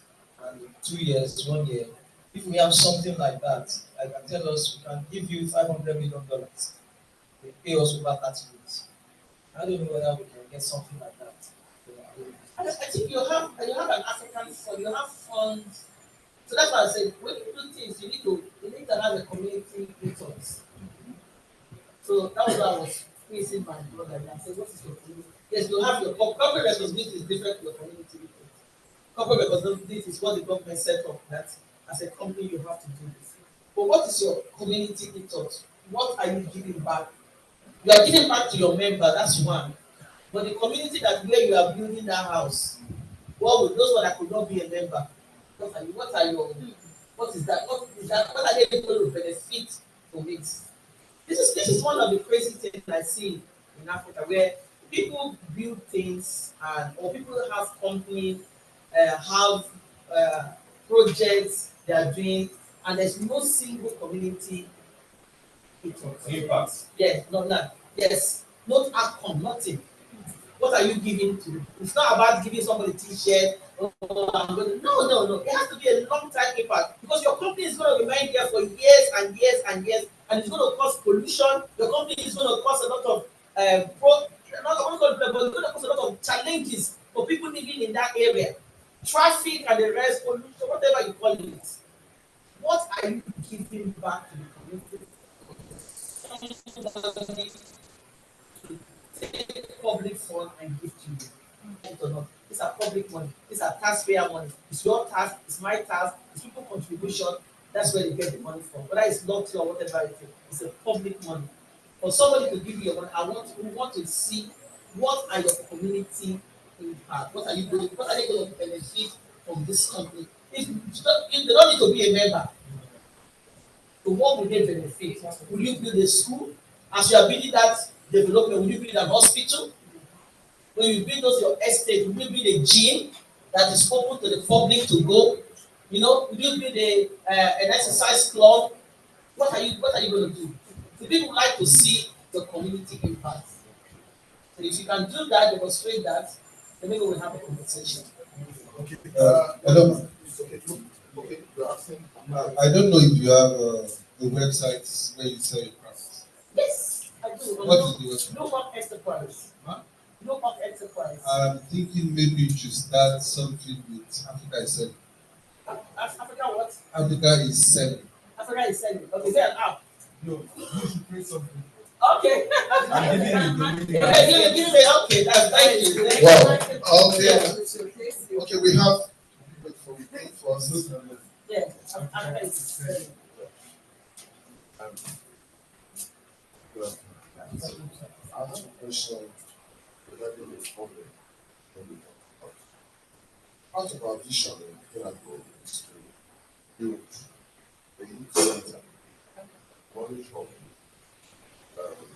that would include professional departments, IT sections, and even a kind of rehab for drug addicts. It's a major project. It's a major project we have, and I intend to do that in all the 6 geopolitical zones. If Nigeria still remains one, you know, to raise funds for this issue. You know, it's capital intensive. How can somebody respond for this company? Okay, thank you very much. I know a lot of you be thinking of. I think when we wanted to host this program, one of the things I said to AD was local fund first before, because what the people do Western world is match funding. What have you raised locally? Local fund. You might see it as nothing, but that is your track record. Because before any international fund that fund you, they need to see your account. They need to see what you've done previously as local people. Because they say a king is not known in his land, but when it comes to funding, a king must be known in his land. You know, but they want to see that local people has accepted you. Because whatever you are giving, you're giving it to local people. They will ask you in the project, what did the local people, what the people that you are trying to meet their need, what did they think about this thing you're doing? How did they shape this project? Was there any committee you set up? If you set up a committee, what was the outcome? Was the area or the chiefs in the area, were they part of it? Was any somebody don't do religion? I know sometimes we Nigeria or Africa we spend you go religious thing, nobody's going to fund it. Not for religious purpose. But you need to prove that it's serving the community, because when it comes to community, there's no religion. Muslim, Christian, Ega, everybody is welcome to food services. But local funds, let's start with local funds. Write to banks. By the time you write to 10 banks, there's no way one will not come to the things. Wrong, there's some project that is less cost into it. All you need is people just to donate. They donate a room for you, or they donate chairs, food. Start start running projects constantly to raise awareness of what you want to do. By the time you run it for 1-2 years, what you have, you build up a data. You've collected data from people that attended. They've had opportunity to tell you what they want. You've had opportunity to listen to them. You've created link pictures you want to visualize. Very straight on social media. Whatever you do, post it there, create awareness, talk about it, meet with other people, then write to local funders, companies, private, even though you're the woman that sells pure water, tell him that we are doing this thing, even though it's one packet of sweets, we use it for raffle draw. Anybody that come will do raffle ticket. Is it five? I don't know what your denomination is. You know, you do raffle draw. You collect from Mama Risi, collect from Ikechi, collect from this. You can make a basket of gifts and make a raffle draw to it. Once you are able to source locally and run your projects, then you can use whatever you can use that what's it called it? That data, and you can also use for that track record and write to big funders and say this is what we've done locally. That shows you that local people like what we're doing, but because of the state of economy of our country, we cannot get much. We need other funds to support us. Okay. Thank you so much about the matter of craft that you are into. I think part of what you're going to deal with in this part of the world is the mindset of the people. And what's that all about? The thing about Africans, especially Nigerians, those who are Eurocentric, aside from being Eurocentric, those who take religion into their head. Whenever they see anybody putting on bead and bead, especially I can see that the one you have on your wrist, the Ajay Carol, it is called Carol, but we call it Ajay Yoruba. Once they see you with that, they tag you as Babalawo or some Christians and stuff like that. I think part of what you're going to do in this part of the world is sensitization. You know, because when the whites, when they do it, you know, it's because they love our culture. I could remember when I was teaching photography with Cooperative Film Institute, I gave my students practicals to do. Go out, take photography, of things you see around. And there is this my student who took a picture of a snail using a magnifying lens, that is a telephoto lens, to take the picture. I was teaching them about the usage of lenses. So that became their practical. Lo and behold, they took beautiful pictures. I took this particular portrait, you know, they put it in a big portrait, and we bring in parents to come and see what their, you know, sons and daughters have done. I took this particular portrait to my house. Lo and behold, I was told, before I came back home, I so much love that portrait so much. Before I got back home, one particular day like that, I couldn't find the portrait, and I was looking around, what happened? And I started hearing stories that a prophet came into the house, and the Spirit of God entered into that prophet and identified a demonic spirit, that snail is a retarding spirit, that the portrait should be destroyed. And it was destroyed. They showed me the remains of, you know, where it was destroyed. So that, I think that's part of what you need to do, sensitization. Thank you so much. Okay, I think he's showing something here. This one I need to stand up. Am I blocking the view? Move the camera. This was done last year. Like I said to you, we say black female were the backbone of culture in Greenwich. Go to the one that you have the masquerades. This is a masquerade. We brought masquerades to England to go so when people say, I don't understand when people say before you become a Christian, you are an African. And Africa has a religion, which is the tradition religion. And if you say you do not want to embrace that, then you need to delete your father's name.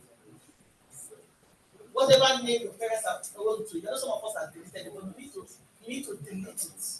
Because your tradition, your culture, that is what has kept me sanitized in the Western world. If you see people back in Europe, where they live their life trying to be westernized, they are all having mental health.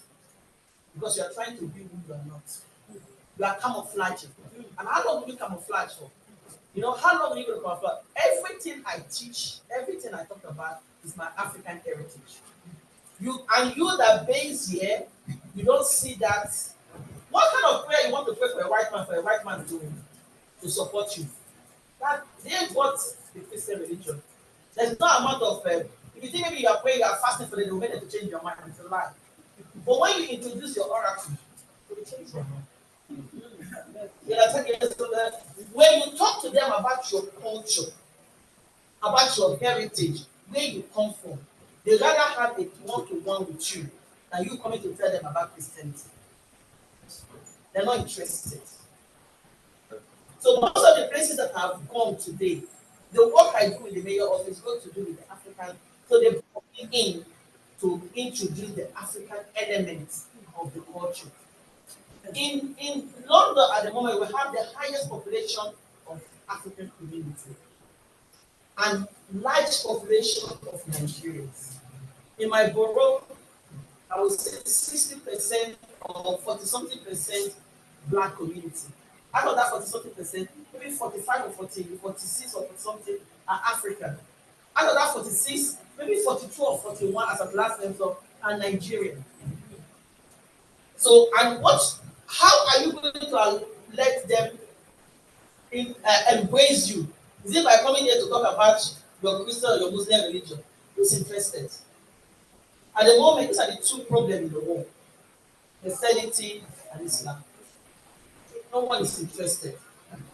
What people are interested is your heritage. And why we have most young people now are kind of, they don't understand back home, they don't understand where they are. Because cultural identity. And I still see even here in Africa, we're still having that don't call me this language. Some of them don't even want to speak their language. I am dying to understand various African language. To get people to understand if they believe in their accept masquerades. I celebrate in May. May is known as the African month. I don't know if they're going to be set aside by the UN. Every 25th of May is known as the African Day. And that May month, everybody knows in London, in my borough, it's an African month. We go around school, exhibition, artwork, we promote the culture. Then after May, we come to Black History Month. We do it around the clock to show people that our heritage is key. If I have my way, before I leave, I will go to a shrine. I would like to connect back to my heritage, so that my sense will come back to London. Yeah. Sorry. You know, recently, we're involved in a project with our European partners, and one of the things we discussed was the heritage, African heritage as UNESCO. Even with our European partners, we all agree there are some so-called African culture that are rooted in idolatry. And I'm a Christian, unapologetic Christian. We were in Ghana last year. We visited, I don't know how many of you have gone to Ghana. We went to West, Cape Coast, yes. We got to a point where they believed the God they served was a rock. There was a piece that was there. They blocked the place, and so many people, Africans who believe in all those things, they come, pay homage, they drop money and go. Some bring grief. I often so talk about what our fathers went through.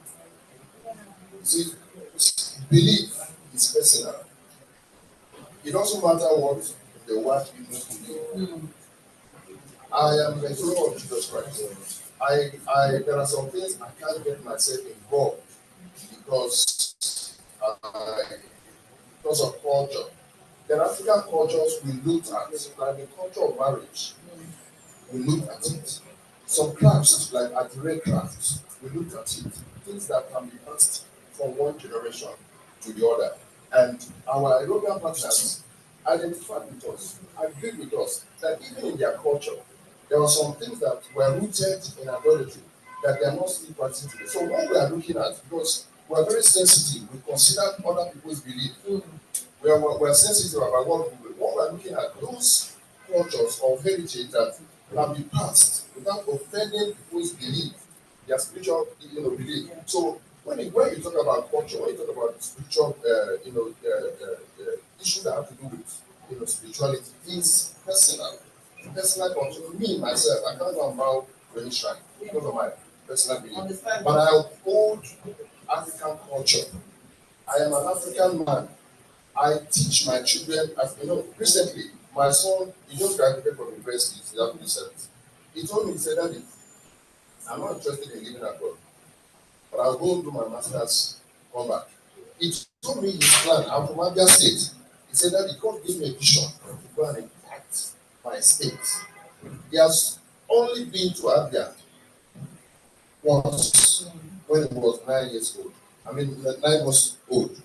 He has a vision to go there. I teach him everything. In fact, he knows about my forefathers. He knows about my grandfathers. So all those things I make sure he understands. But when it comes to the relationship with divinity, it's very personal. I like to that. For me, I'm a Christian, but I strongly believe in my tradition. I didn't grow up in a village, but the more time I spend in Europe, the more time I get connected, I get closer to African tradition. And I'm beginning to see why our forefather actually dwelled in it. So there's something I picked on. If you look at the history of African heritage, before we get to where we are, there's a system of government that they used to have, all to politics, politicians. Those were traditional settings where people are ruled by the culture, by what is put in place. People don't steal them. People don't commit all sorts of crime that they commit now. Because there was a belief, there was a tradition, there was something that is put in place, and everybody uphold to it. But as we water down those traditions and introduce ourselves to different beliefs that we choose, the level of crime, the level of unholiness, the level of even atrocity has increased. During our forefather, we don't have all those things. The Western world today has what they have the witchcraft belief. They practice witchcraft. And it is something that is they celebrate it. Even they call it Halloween. It is part of day to day. And they involve all our children, both in school, everywhere. You go to the supermarket, Halloween, put everything. You know what I put on my door where people are posted down? Because I'm an artist, I will make the African masquerades and I put it on my door. That is my own Halloween. If a white man will celebrate witchcraft, so what do you want me to put on my door? Just leave my door black. So I'm just saying, this, maybe because maybe because some of us stay here. Listen, we need to be realistic. Maybe because some of us we spend a lot of our time here as time goes on. When you spend a lot of time in Western world, you will understand where I'm coming from. So I make my own traditional African masquerades and I put it by my door as part of my Halloween. But when they come in, nobody do, they know that is Halloween. They know that is custom. And they will knock on my door. Trick or treat. That means give me some sweets from your gods. And I'll open my bag, I'll buy plenty of sweets, and I'll give it to them. So you too, you take some of the African sham and give it to you. So how can I allow my children in the school, they celebrate Halloween, and then my own tradition, I put it under the bed? But there are some students too in school over there who don't celebrate Halloween. So they do it. It is if you not do it in school, see, it's not. It is happening around you. Yeah, it's happening all over the places. In your door, in your supermarket, people are celebrating. Excuse me, the person is it's a choice, but it's happening around you. Hello, madam. Yeah, thank you. I want to contribute something. All right, to what you said. Please, we For real, just a minute. We're rounding this section. Yeah, I can see the time. To contribute to what you have said, the mic is not working. So I can take it. To contribute to what you said, I'm a princess in Shagam. I'm a Kalibu daughter. So in our place, like October ending, yeah, Excuse in me. our place now, it's like a pot of calabash with water. Yes. Are you listening? The water is pouring. They have built a house for the calabash. So every year, ending of October, the king will come early in the morning around 7. At Calico, we are going to walk down. We are not wearing any slippers or any shoe. So early in the morning before the sun comes out, we are going there end of the October every year. We are going to pray. All the masquerade. So all the masquerade will follow the king, and all the princess, the prince in the town. That is Shagam in Ogun State. So we are going to follow the king down by 10-11. We come back. Then this December that just went, every 27th of December now is Remo Day. So all the king in Ogun State will come to Shagam to celebrate. All our masquerade will come out. So they will go to all this yeye, everything on shoe, they will come out, they will carry the calabash. So the person that is carrying the calabash for us is a virgin. He will carry it in the white, he will front. And it's for real. Anything you say that day, yes, it is done. 100. Me, I'm a Christian too, I've done my baptism, but forever I will not throw my culture away. I'm a princess. Thank you so much. So we have now come to the end of this. Hello, sir. You have to respond. Okay, Susan. Yes. You Can you have a hear me? response? Yeah, Yes, we can hear I was you. going to add something to what Madam Lucy was saying. Is that every culture, as we say, we do celebrate, and when we say we teach storytelling via our craft, is because if we with autistic kids, that's a way of teaching them. We teach them by craft as well. So craft is not only about because we want to make it; it's also about to teach people that non-verbal. So that's what I wanted to add in what she was saying earlier on. Thank you. Thank you, Susan. Okay, the last person we attend to before the focus guide presentation and then the award ceremony that we close for today. It's already time. We are so sorry that the discussion is taking actually a long time than we expect. So, our personality here made presentation. Sorry, she made a presentation about our NGO that is into youth NGO. Okay, all right. And if you are active in this section, if you have a question for her, then as well, indicate so that we can, wrap this up as soon as possible. Yes. Madam. I observe a lot. I'm a married man. And what you said about your partner and question, because I live in Nigeria and I live in Lagos.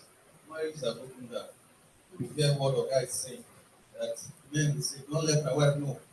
Wife will say, don't let my husband. Congratulations. That keep it up.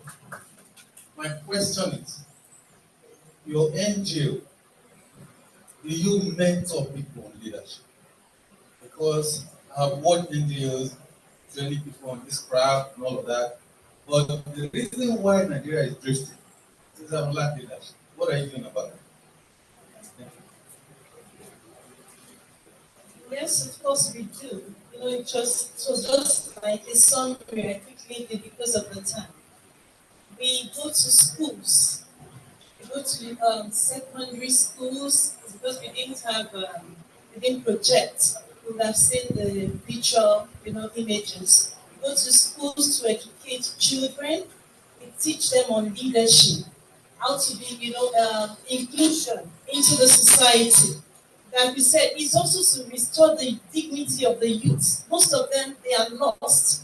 They don't even, I'm telling you the truth, these children don't even know where they're going, how to go about it. There are so many people that have been traumatized. They don't see themselves as worthy anymore. They don't share it when you work with youth, even the adult youth. You find out they don't even relate to their parents, but they'll open up to you because I don't know, maybe because they know there's a way we get to them.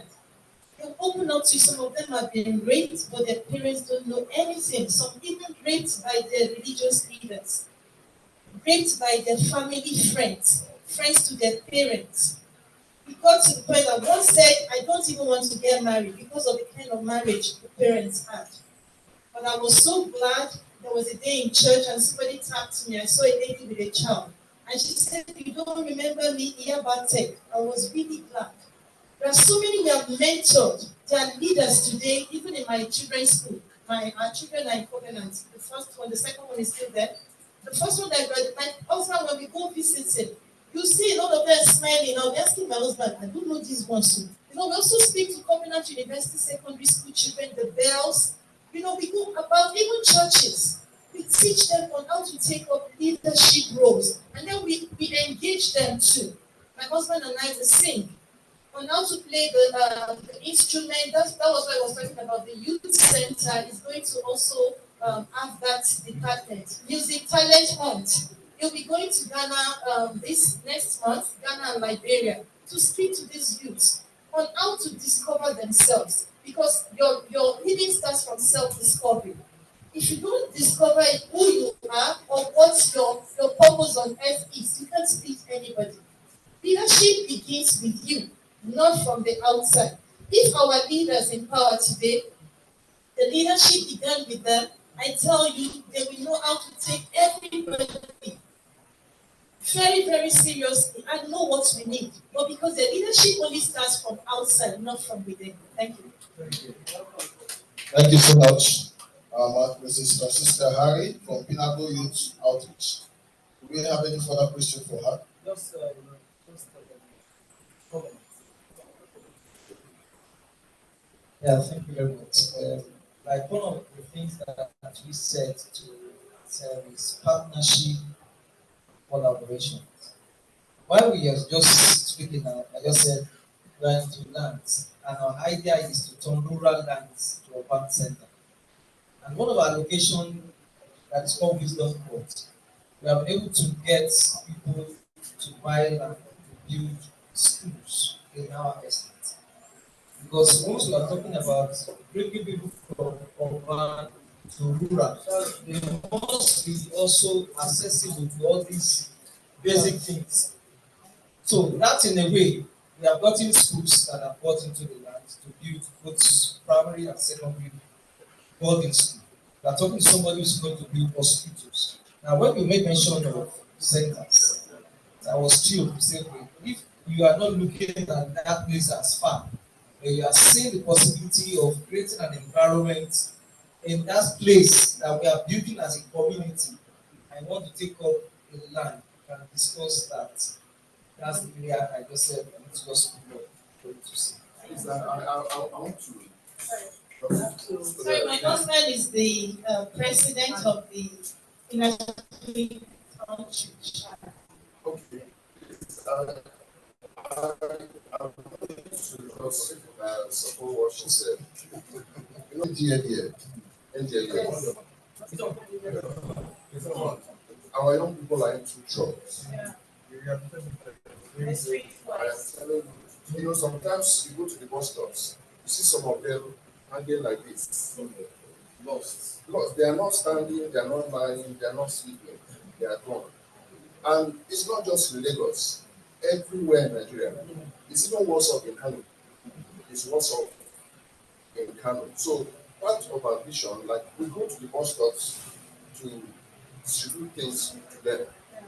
And because of my Christian background, I also look at the spiritual aspect of what they are going through. So we pray for them, invite them to church.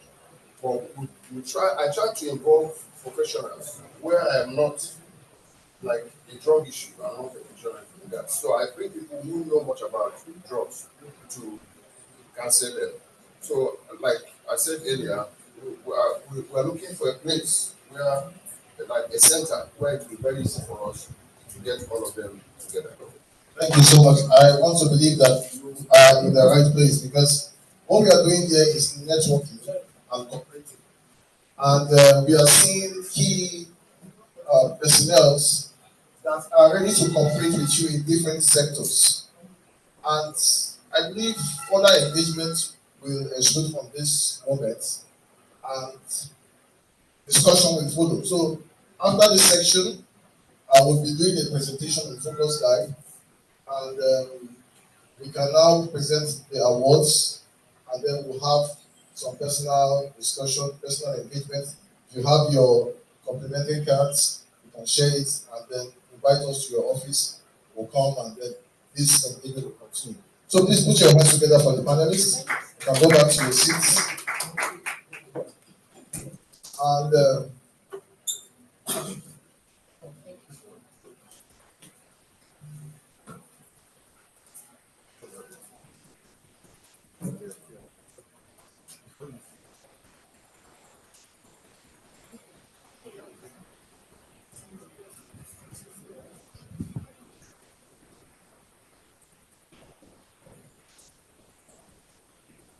okay. Good afternoon once again. I'm so happy that we are all patient till this time. We are not fatigued or tired. I know we have some appointments, but this is very, very important. My name is Mr. Eddie Christian, and I'm the MT Focus Guide Map and Directory. I'm just taking you straight to the website. I'm not giving you presentations or the slides. But if you have your phone, you can actually go to our site. It's active, www.fgmd.ng. Now, what are we? Focus Guide Map and Directory is the online digital marketplace for every business. Every business.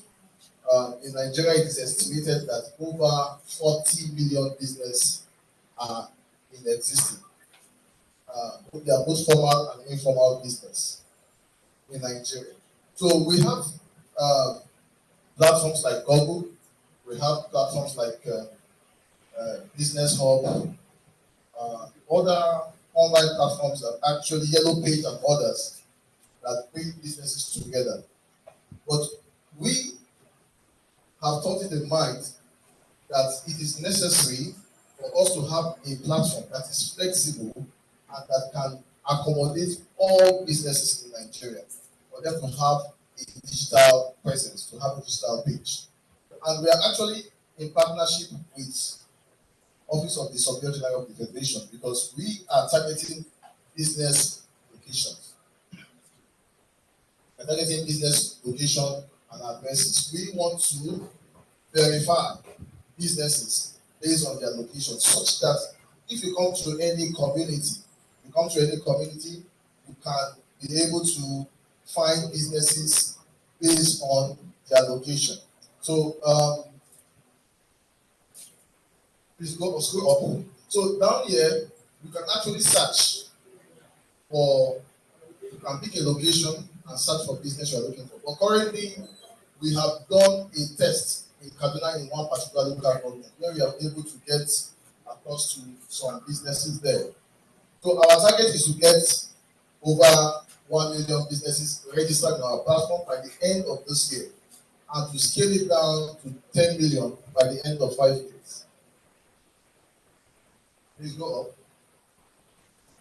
So how do we do this? We are recruiting over 10,000 field agents from every ward, every local government in the states, and even regionally. So in every ward in Nigeria, we are expected to have a field agent there, and those agents are being given a target to capture the data of 1,000 businesses within their location. So our field agents are critical parts of this platform. Go up. So like we said, we are targeting 10 million businesses within the next 5 years, and our location is all Nigeria, cover 36 states in Nigeria, including the FCT. So you can actually explore business sectors. We have different kinds of sectors. You can see here, this is the agri sector, which in a particular local government, we have about 147 districts. Retail shop has 107 districts. Food and beverages has 42 districts, and so on. So we have different sectors in Nigeria. All of you are here who have done presentation to fall within one sector or the other, and to be interesting that you have your listing captured here. The reason why is because this is a Nigerian innovation. It is meant for the Nigerian businesses, and to be a privilege that everyone is captured, from the high scale businesses to even the low scale businesses. So please go on.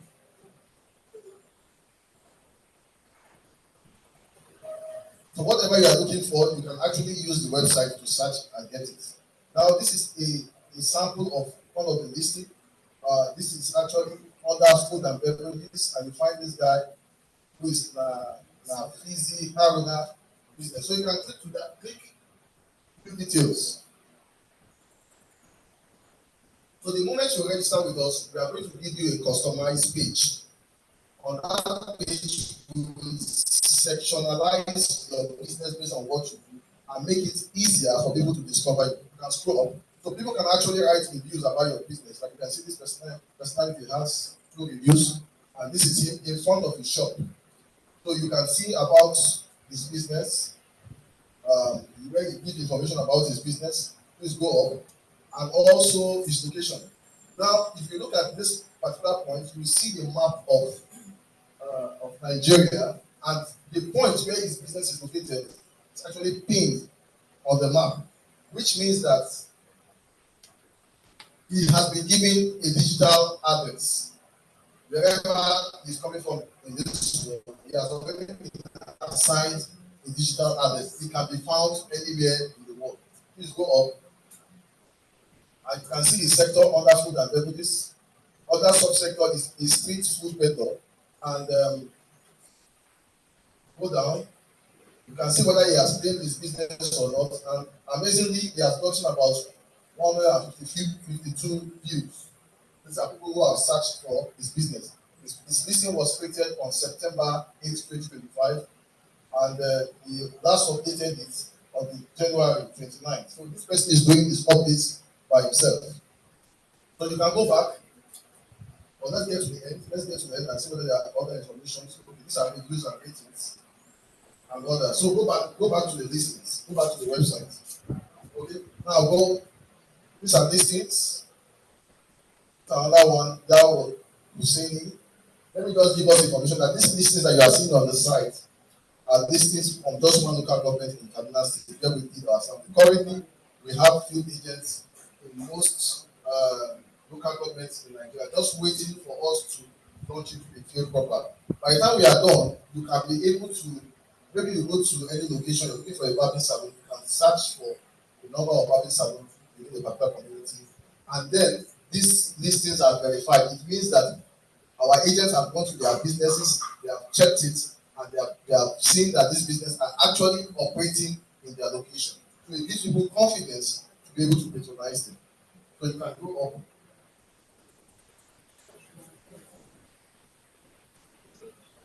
Okay, so we have a lot of verifying mechanisms. Just keep the screen up.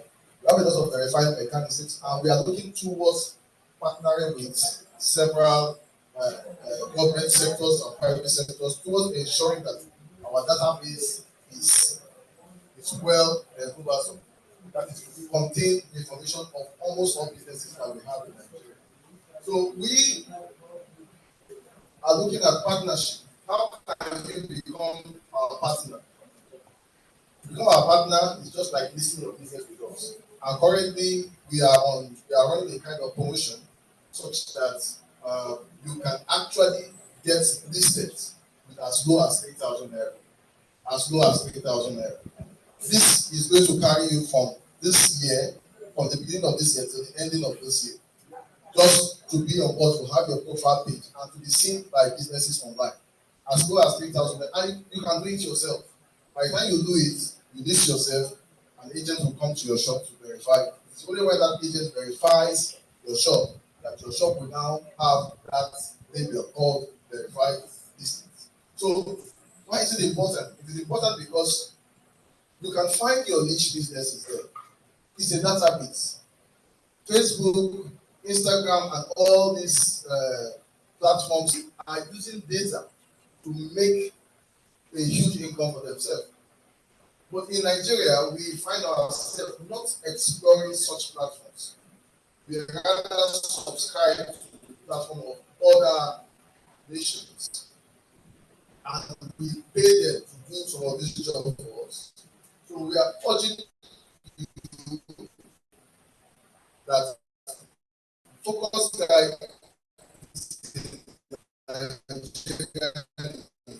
we are proud to say that it is a Nigerian initiative.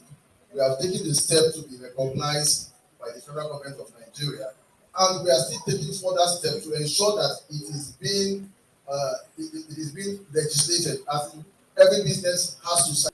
And the kind of benefit you get from it is enormous, because just imagine the numbers of businesses that are in Nigeria today. There are so many, but not all of them are visible. Not all of them are being seen. So with Focus Guide, we can assure you that those businesses can come to the limelight. They can be visible. We are open to sponsorship. You can decide as a business like if you are into properties. Take for example, you are into properties. You can decide to sponsor to pick any particular business around you. Maybe people who are into who wants to rent a shop. You can decide to sponsor their listings. You can decide to pick 10 listings to sponsor. You can decide to pick 100 listings to sponsor. You can decide to pick 1,000 listings to sponsor. And the moment you sponsor our listings, we give you assurance that as sponsors, if you are looking for data, we can always make you accessible to our data. That is the benefit of being our sponsor. If you sponsor 10 listings, if you are looking for data of people that are looking for houses to buy, we can give you those information. You don't need to go around sharing your posters that you want to, you have apartments in so place and so. We give you their direct contact and you send your information to them. So we're calling on people who are interested in data services. Contact us in whatever way you want to do so. Be part of us, be part of our sponsors, subscribe to our platform, and then get that maximum visibility. And also be a proud supporter of Nigerian businesses. And by the time you do so, we assure you that we will always stand beside you and beside your business. Thank you very much. So if you have any question, please, this is the right time to ask.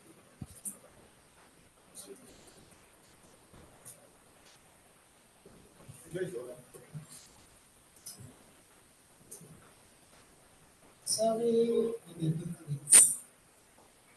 How much is your registration? Like I said, currently we are running a promotion and it's just 3,000 naira for this. 3,000 naira, you will get a listing for 1 complete year. Yes, for 1 year. This is a promo. It's about we are giving about 80% discount on our services. Look at this on the website. We're giving 80% discount on our services. But you can take benefit of that for this year and get listed for 3,000 naira to be on the promo list. These are for small businesses, but not for businesses like Java. Java, I know they are coming for premium. Java is coming for premium. So for small businesses, our phone number is, I can give you our cards after this service so you can get our contact. Any other question? Yes, with just 3,000 naira, you get our services for 1 year. And one of the good things that we have is that currently we are building a store, which means that it is not just listing your business, you can actually sell on the platform. I think when the speaker was speaking, I think I want to address the critical challenge here. She was saying that businesses need to get access to fundings, to equip their shop to get products and services. We are taking care of that. How do we do that? On our platform, we have a merchant section. A merchant is like a bakery. People that produces, who have the access or who have the license to a particular product. So what they do is they list their products in our website. And if you want to sell their products, you just indicate the interest that you want to sell. They will check your profile, they will see your location, and they will assign their dealers to distribute to you. And then they can even help you promote the product, and you can be their vendor on the site. You understand? So that is a direct asset to funding. We are giving that asset. When we have over like 10,000 merchants that is on our list, they have the entitlement to their products. Even you can become a merchant because you have an apartment. So what you do is that when you list your apartment, if I'm an agent within that area, I can now subscribe. I can now tag your product and say, I want to market this product for this man. So he now sells the product in his own network. And when he sells, he gets his own commission. So that arrangement has been taken care of. So we will find a lot of small businesses being financed by these merchants through this platform. The reason why they are not financing them is because they don't know them. But focus guide will give them visibility and understanding on how they can actually get on with getting products from merchants to sell and to make more income for themselves. Thank you. Any further question? How many states are you at? Currently, we are all over this. We have agents all over Nigeria, but we only have our site is ready to be utilized anywhere in Nigeria. But we only have, for want of time, we only publish one local government currently. That's the listings in one local government, just for this viewing sake. So by this year, there's a stakeholder engagement meeting we are going to have sometime in April, May. Then we are going to give our field agents the permission to go out, because there's lots of work to be done. We need to go to the security platform, we need to talk to the police. So when our agents is going out to the field, we will not have any challenge. We are already online. We have done online promotions. We have been on the news. If you check Focus Guide partnership on news, you will see us having engagement with the national televisions. So we are much available, but very soon we'll still go out, and through this kind of platform, we are still getting out to know more people. Thank you. Any question? Last question. Contribution. I want to contribute to the awareness in the localities. Considering the security challenge that we have, I advise that the state coordinator or anybody controlling the state should be able to raise people from each local government. If they are able to get people from the local government, they know how to network, how to go around getting this data for you easily. But moving from one state to another, how do we help this? We're taking care of that. Like I said, we recruited state coordinators from their states. And we asked the state coordinators. Okay, yes, we local government. Okay, no problem. So we will now ask the state coordinators from that state to get local government inspectors that are from that local government. So it's indigenous. It's indigenous. So this is also the state coordinator for Lagos State. You can see him there, actively present. So if you want anything to do with Lagos State, you can actually contact him. Thank you. So if that is done, we'll move to the next. Mr. agenda, which is presentation of awards.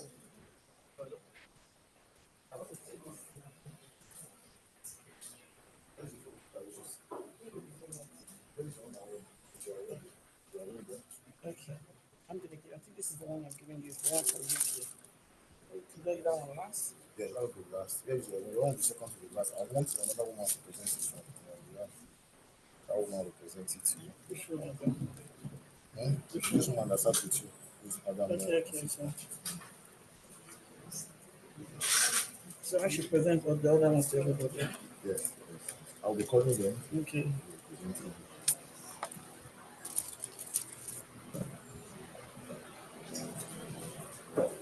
Where do we start from? In case there's Where's my one? You anybody. see my one?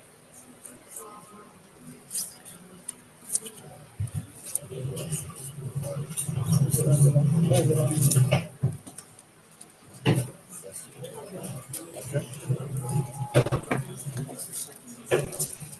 Make my own the line. Do one second. So somebody will come out and assist you. Okay, in the presentation of your award, I will call on Mr. Cletus to come forward to assist Madam Lucy in the presentation of awards to participants. We don't call his title, but what's his title?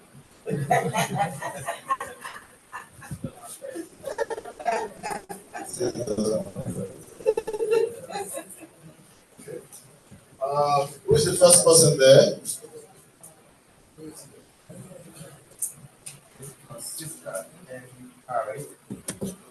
Madam Francisca N. Harry.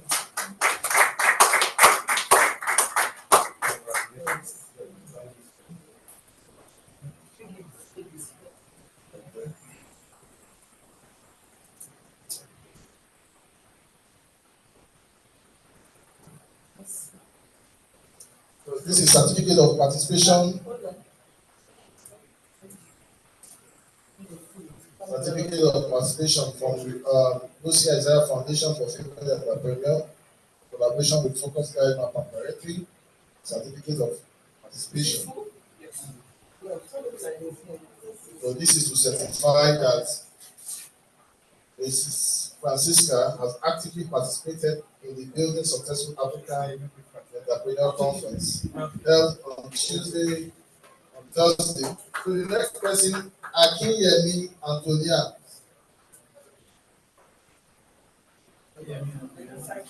Miss Akinyemi Antonia. She's not about it.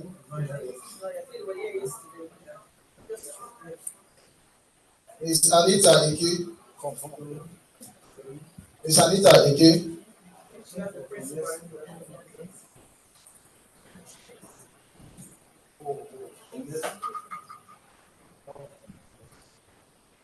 Ademuyiwa Oyebanji. Please put your hands together for me. This is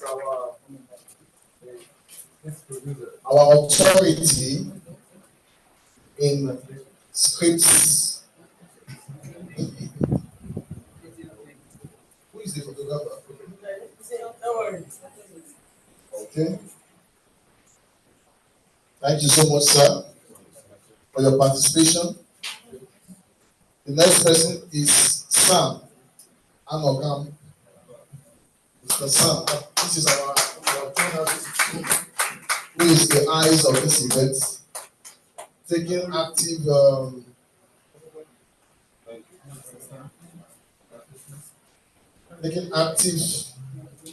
observation of whatever is happening here and reporting it live. Thank you so much. The next person is Adekunle Adetunji Adebi.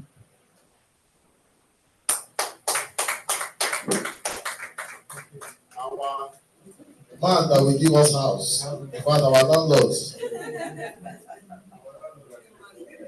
Our landlords. Thank you for coming. We really appreciate it. And the next person is Akintayo Phillips. Club man, the Digital Video Club. Thank you for coming. Thank you for coming. Yeah. And then on the facilitation side, last but not the least, a brother, Ukoro Kata.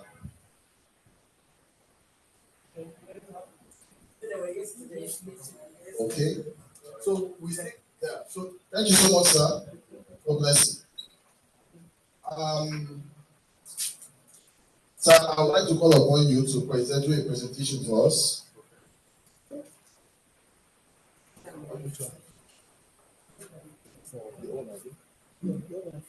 Okay. My own first. Okay, just wait. Okay. This one is a very special one, all the way from UK, signed by the Royal Borough of Greenwich, by the Mayor of Royal Borough of Greenwich. Is all written there. From the voluntary sector, this award was given to a special person. I've been holding on to this award for, which year did they give you this award? That's the giving physical. Yeah. 2020, let me see. 2024, 2021. So it's quite a long time. I've been giving this award. And I said, I want to deliver this to the person. I'm not going to put it in the post. Because you can see I received this award on your behalf. That is the Royal Borough of Greenwich Mayor present. And those of you that was there yesterday, you saw Anne Marie, Councillor Anne Marie. She was the cabinet member of culture then. We call her the dancing queen. Yes, I received it on your back. Let me read what was said on this award. This award is for Mr. 80. I call him Mr. Focus. Even sometimes not even focus. 80 build websites, creating online presence that showcase our member. This will be nominated Black Female Entrepreneur nominated 80. It has been a long way working with him. He designed all our logo. We have over 256 members, and he helped them to build their website. See what digital work can do for you. Stay in one part of the world and helping people that already develop country, helping them to build small business enterprise. We provide essential information about our organization. We design, regularly update our newsletter, ensure effective communication with our members and stakeholders. We design and regularly update our newspaper, ensuring that effective communication with our members and stakeholders attract more visitors to our website and social media platform. I would just like to thank you very much because even though it's my brother, but he knows when I work with him, there's no problem there. I'm very straight. He knows that. I've already scolded this morning before we come in. Yeah. If anyone can, if you can work with me, that means you're good. He knows. If you're not good, you can't work with me because I'm very strict like my brother. You work so hard. You are committed. If he did the work for you, it's outstanding. People talk about it. And one thing I want to say to you, it's not even one we nominate for this, so when you are not based there and it's being recognized. I have to argue your point for you to do this. Never stop focusing, as your name says. I know it's only when you stop that focus, that's when you become disfocused. I want you to continue to pay attention to your work. You're not just a designer, he's an artist himself. You do sculpture, painting, drawing, all sorts of things. Graphic design. So many things. So that's why I decided to go and check my DNA. Let me find out where we belong. You're such an amazing person and you've done so much. I think your children should be proud of you. Mommy and Daddy will be proud of you too. Because you've done so much. You've made us proud. Even not because of him, I went and organized this event. And he said to me, why would you just come here and don't do nothing? And I said, I want to come and enjoy myself. I don't have that. But he put in a lot of effort and said, You can't just come there. I can't see you sitting down for 3 days not doing anything. You get frustrated. And actually, it's true. I like the marathon race. Let's do something. And he made it possible. So thank you very much. And I look forward to nominate you for more awards. That is if you are going to be focused. So this is the medal. Let it come. So I'll put this medal for you. This is the medal from Royal Voluntary Sector. I'm going to put this.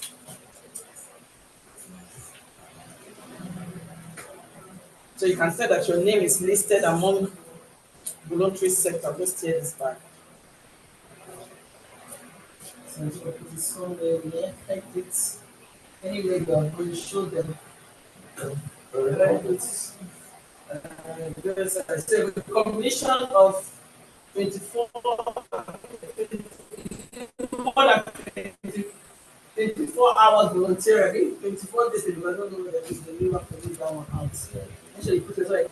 Okay. Thank you so much. And this is your plan. I'm going to give you this one first.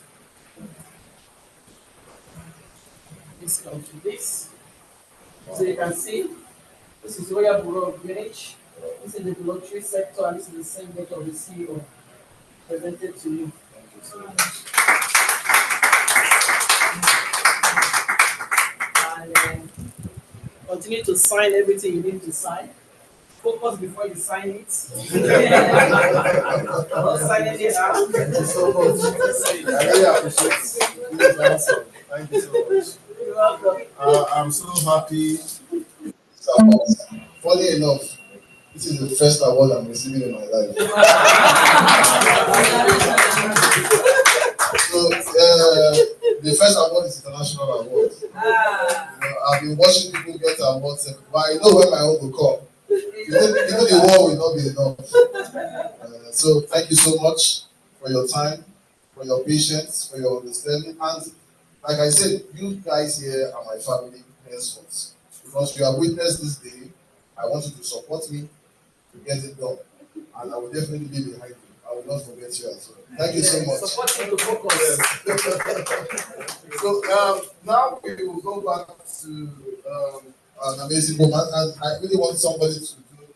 I will call mommy and mommy, two of you can come. This is a family. It has to be mommy. You can come over too.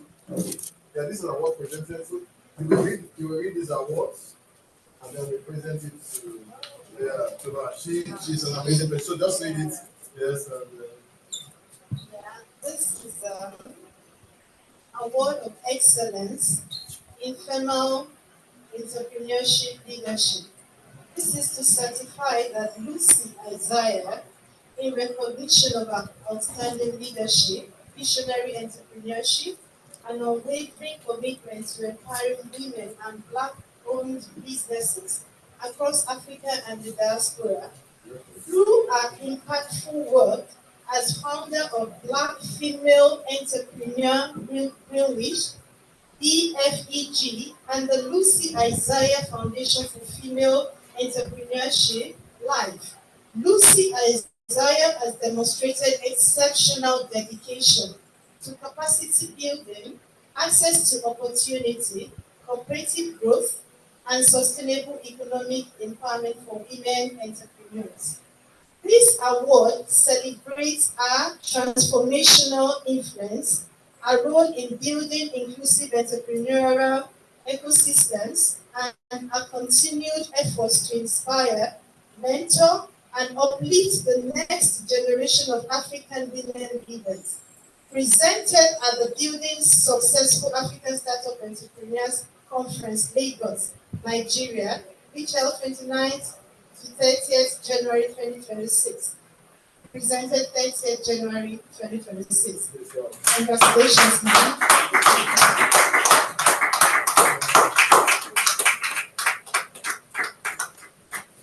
Photographs, please. She is really exceptional. Yes. Please put your hands together for it.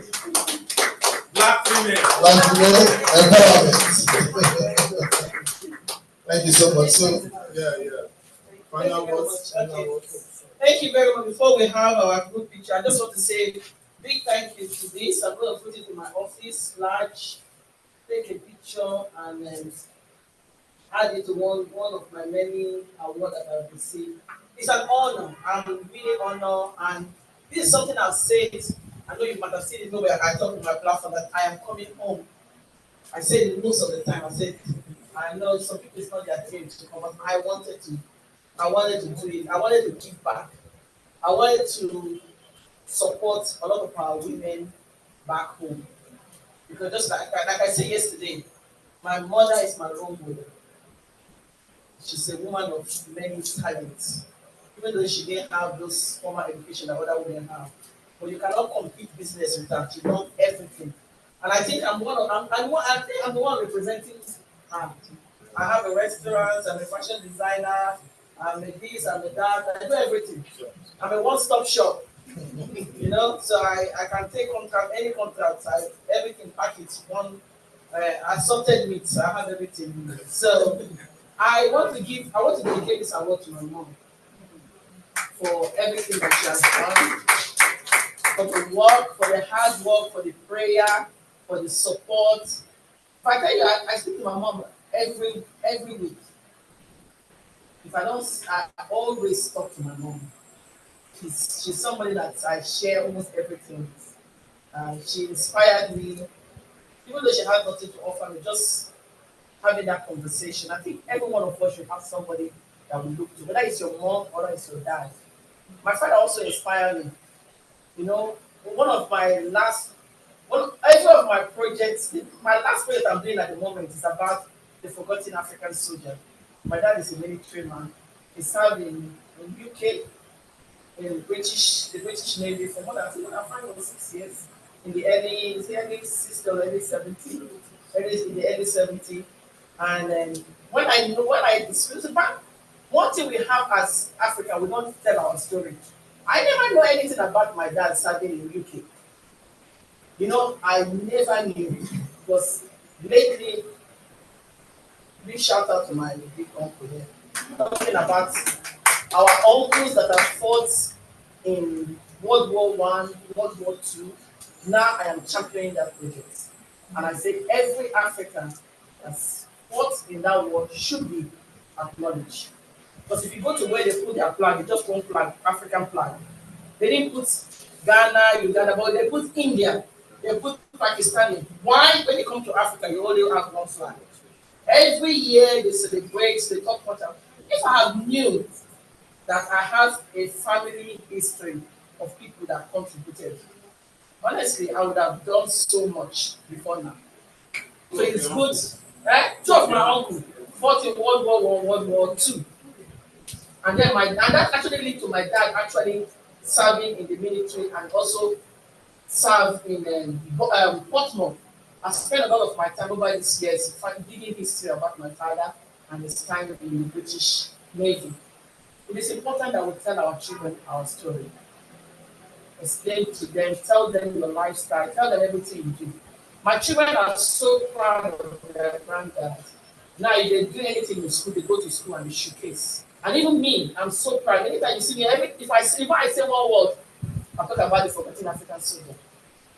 Because I want to actually remember them. And I say my time I will spend in Europe, I will campaign and fight for them to be recognized. All African soldiers, the Caribbean that fought, they need to be recognized. Because the Goko community, they now recognize them on their own and them and their family, they stay in United Kingdom, even in my borough.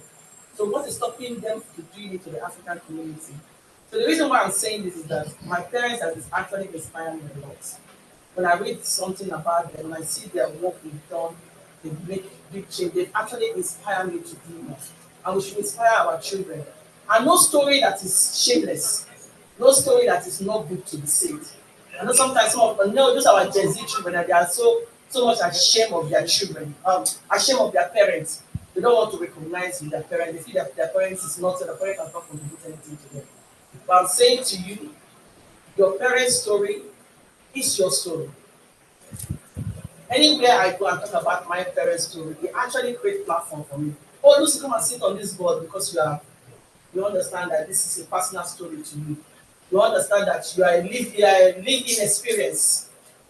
And you say you don't talk about your family history, no matter how disgusting it is your DNA, it is your fabric of your life. Say it, and let us continue to celebrate who we are, our identity, our culture, and especially entrepreneurs. Because no, there's no parent here that have not been a small business owner. If you go down, if you start looking, one of your parents, one of your uncle, and these are the fabric of our today's society. And why we're here today is because of entrepreneur. So let's keep this fire burning. I promise to be back again to make this another successful one. And also working alongside with our partners in the university to run training for people to get a UK certified qualification. We hope to also raise funds to support other projects back in Nigeria and make it a better place for all. Thank you all, and I wish you a great time. I think we should have a group photograph. All right. Can we have a group photograph, please? We can get some chairs and put them in front so that people see.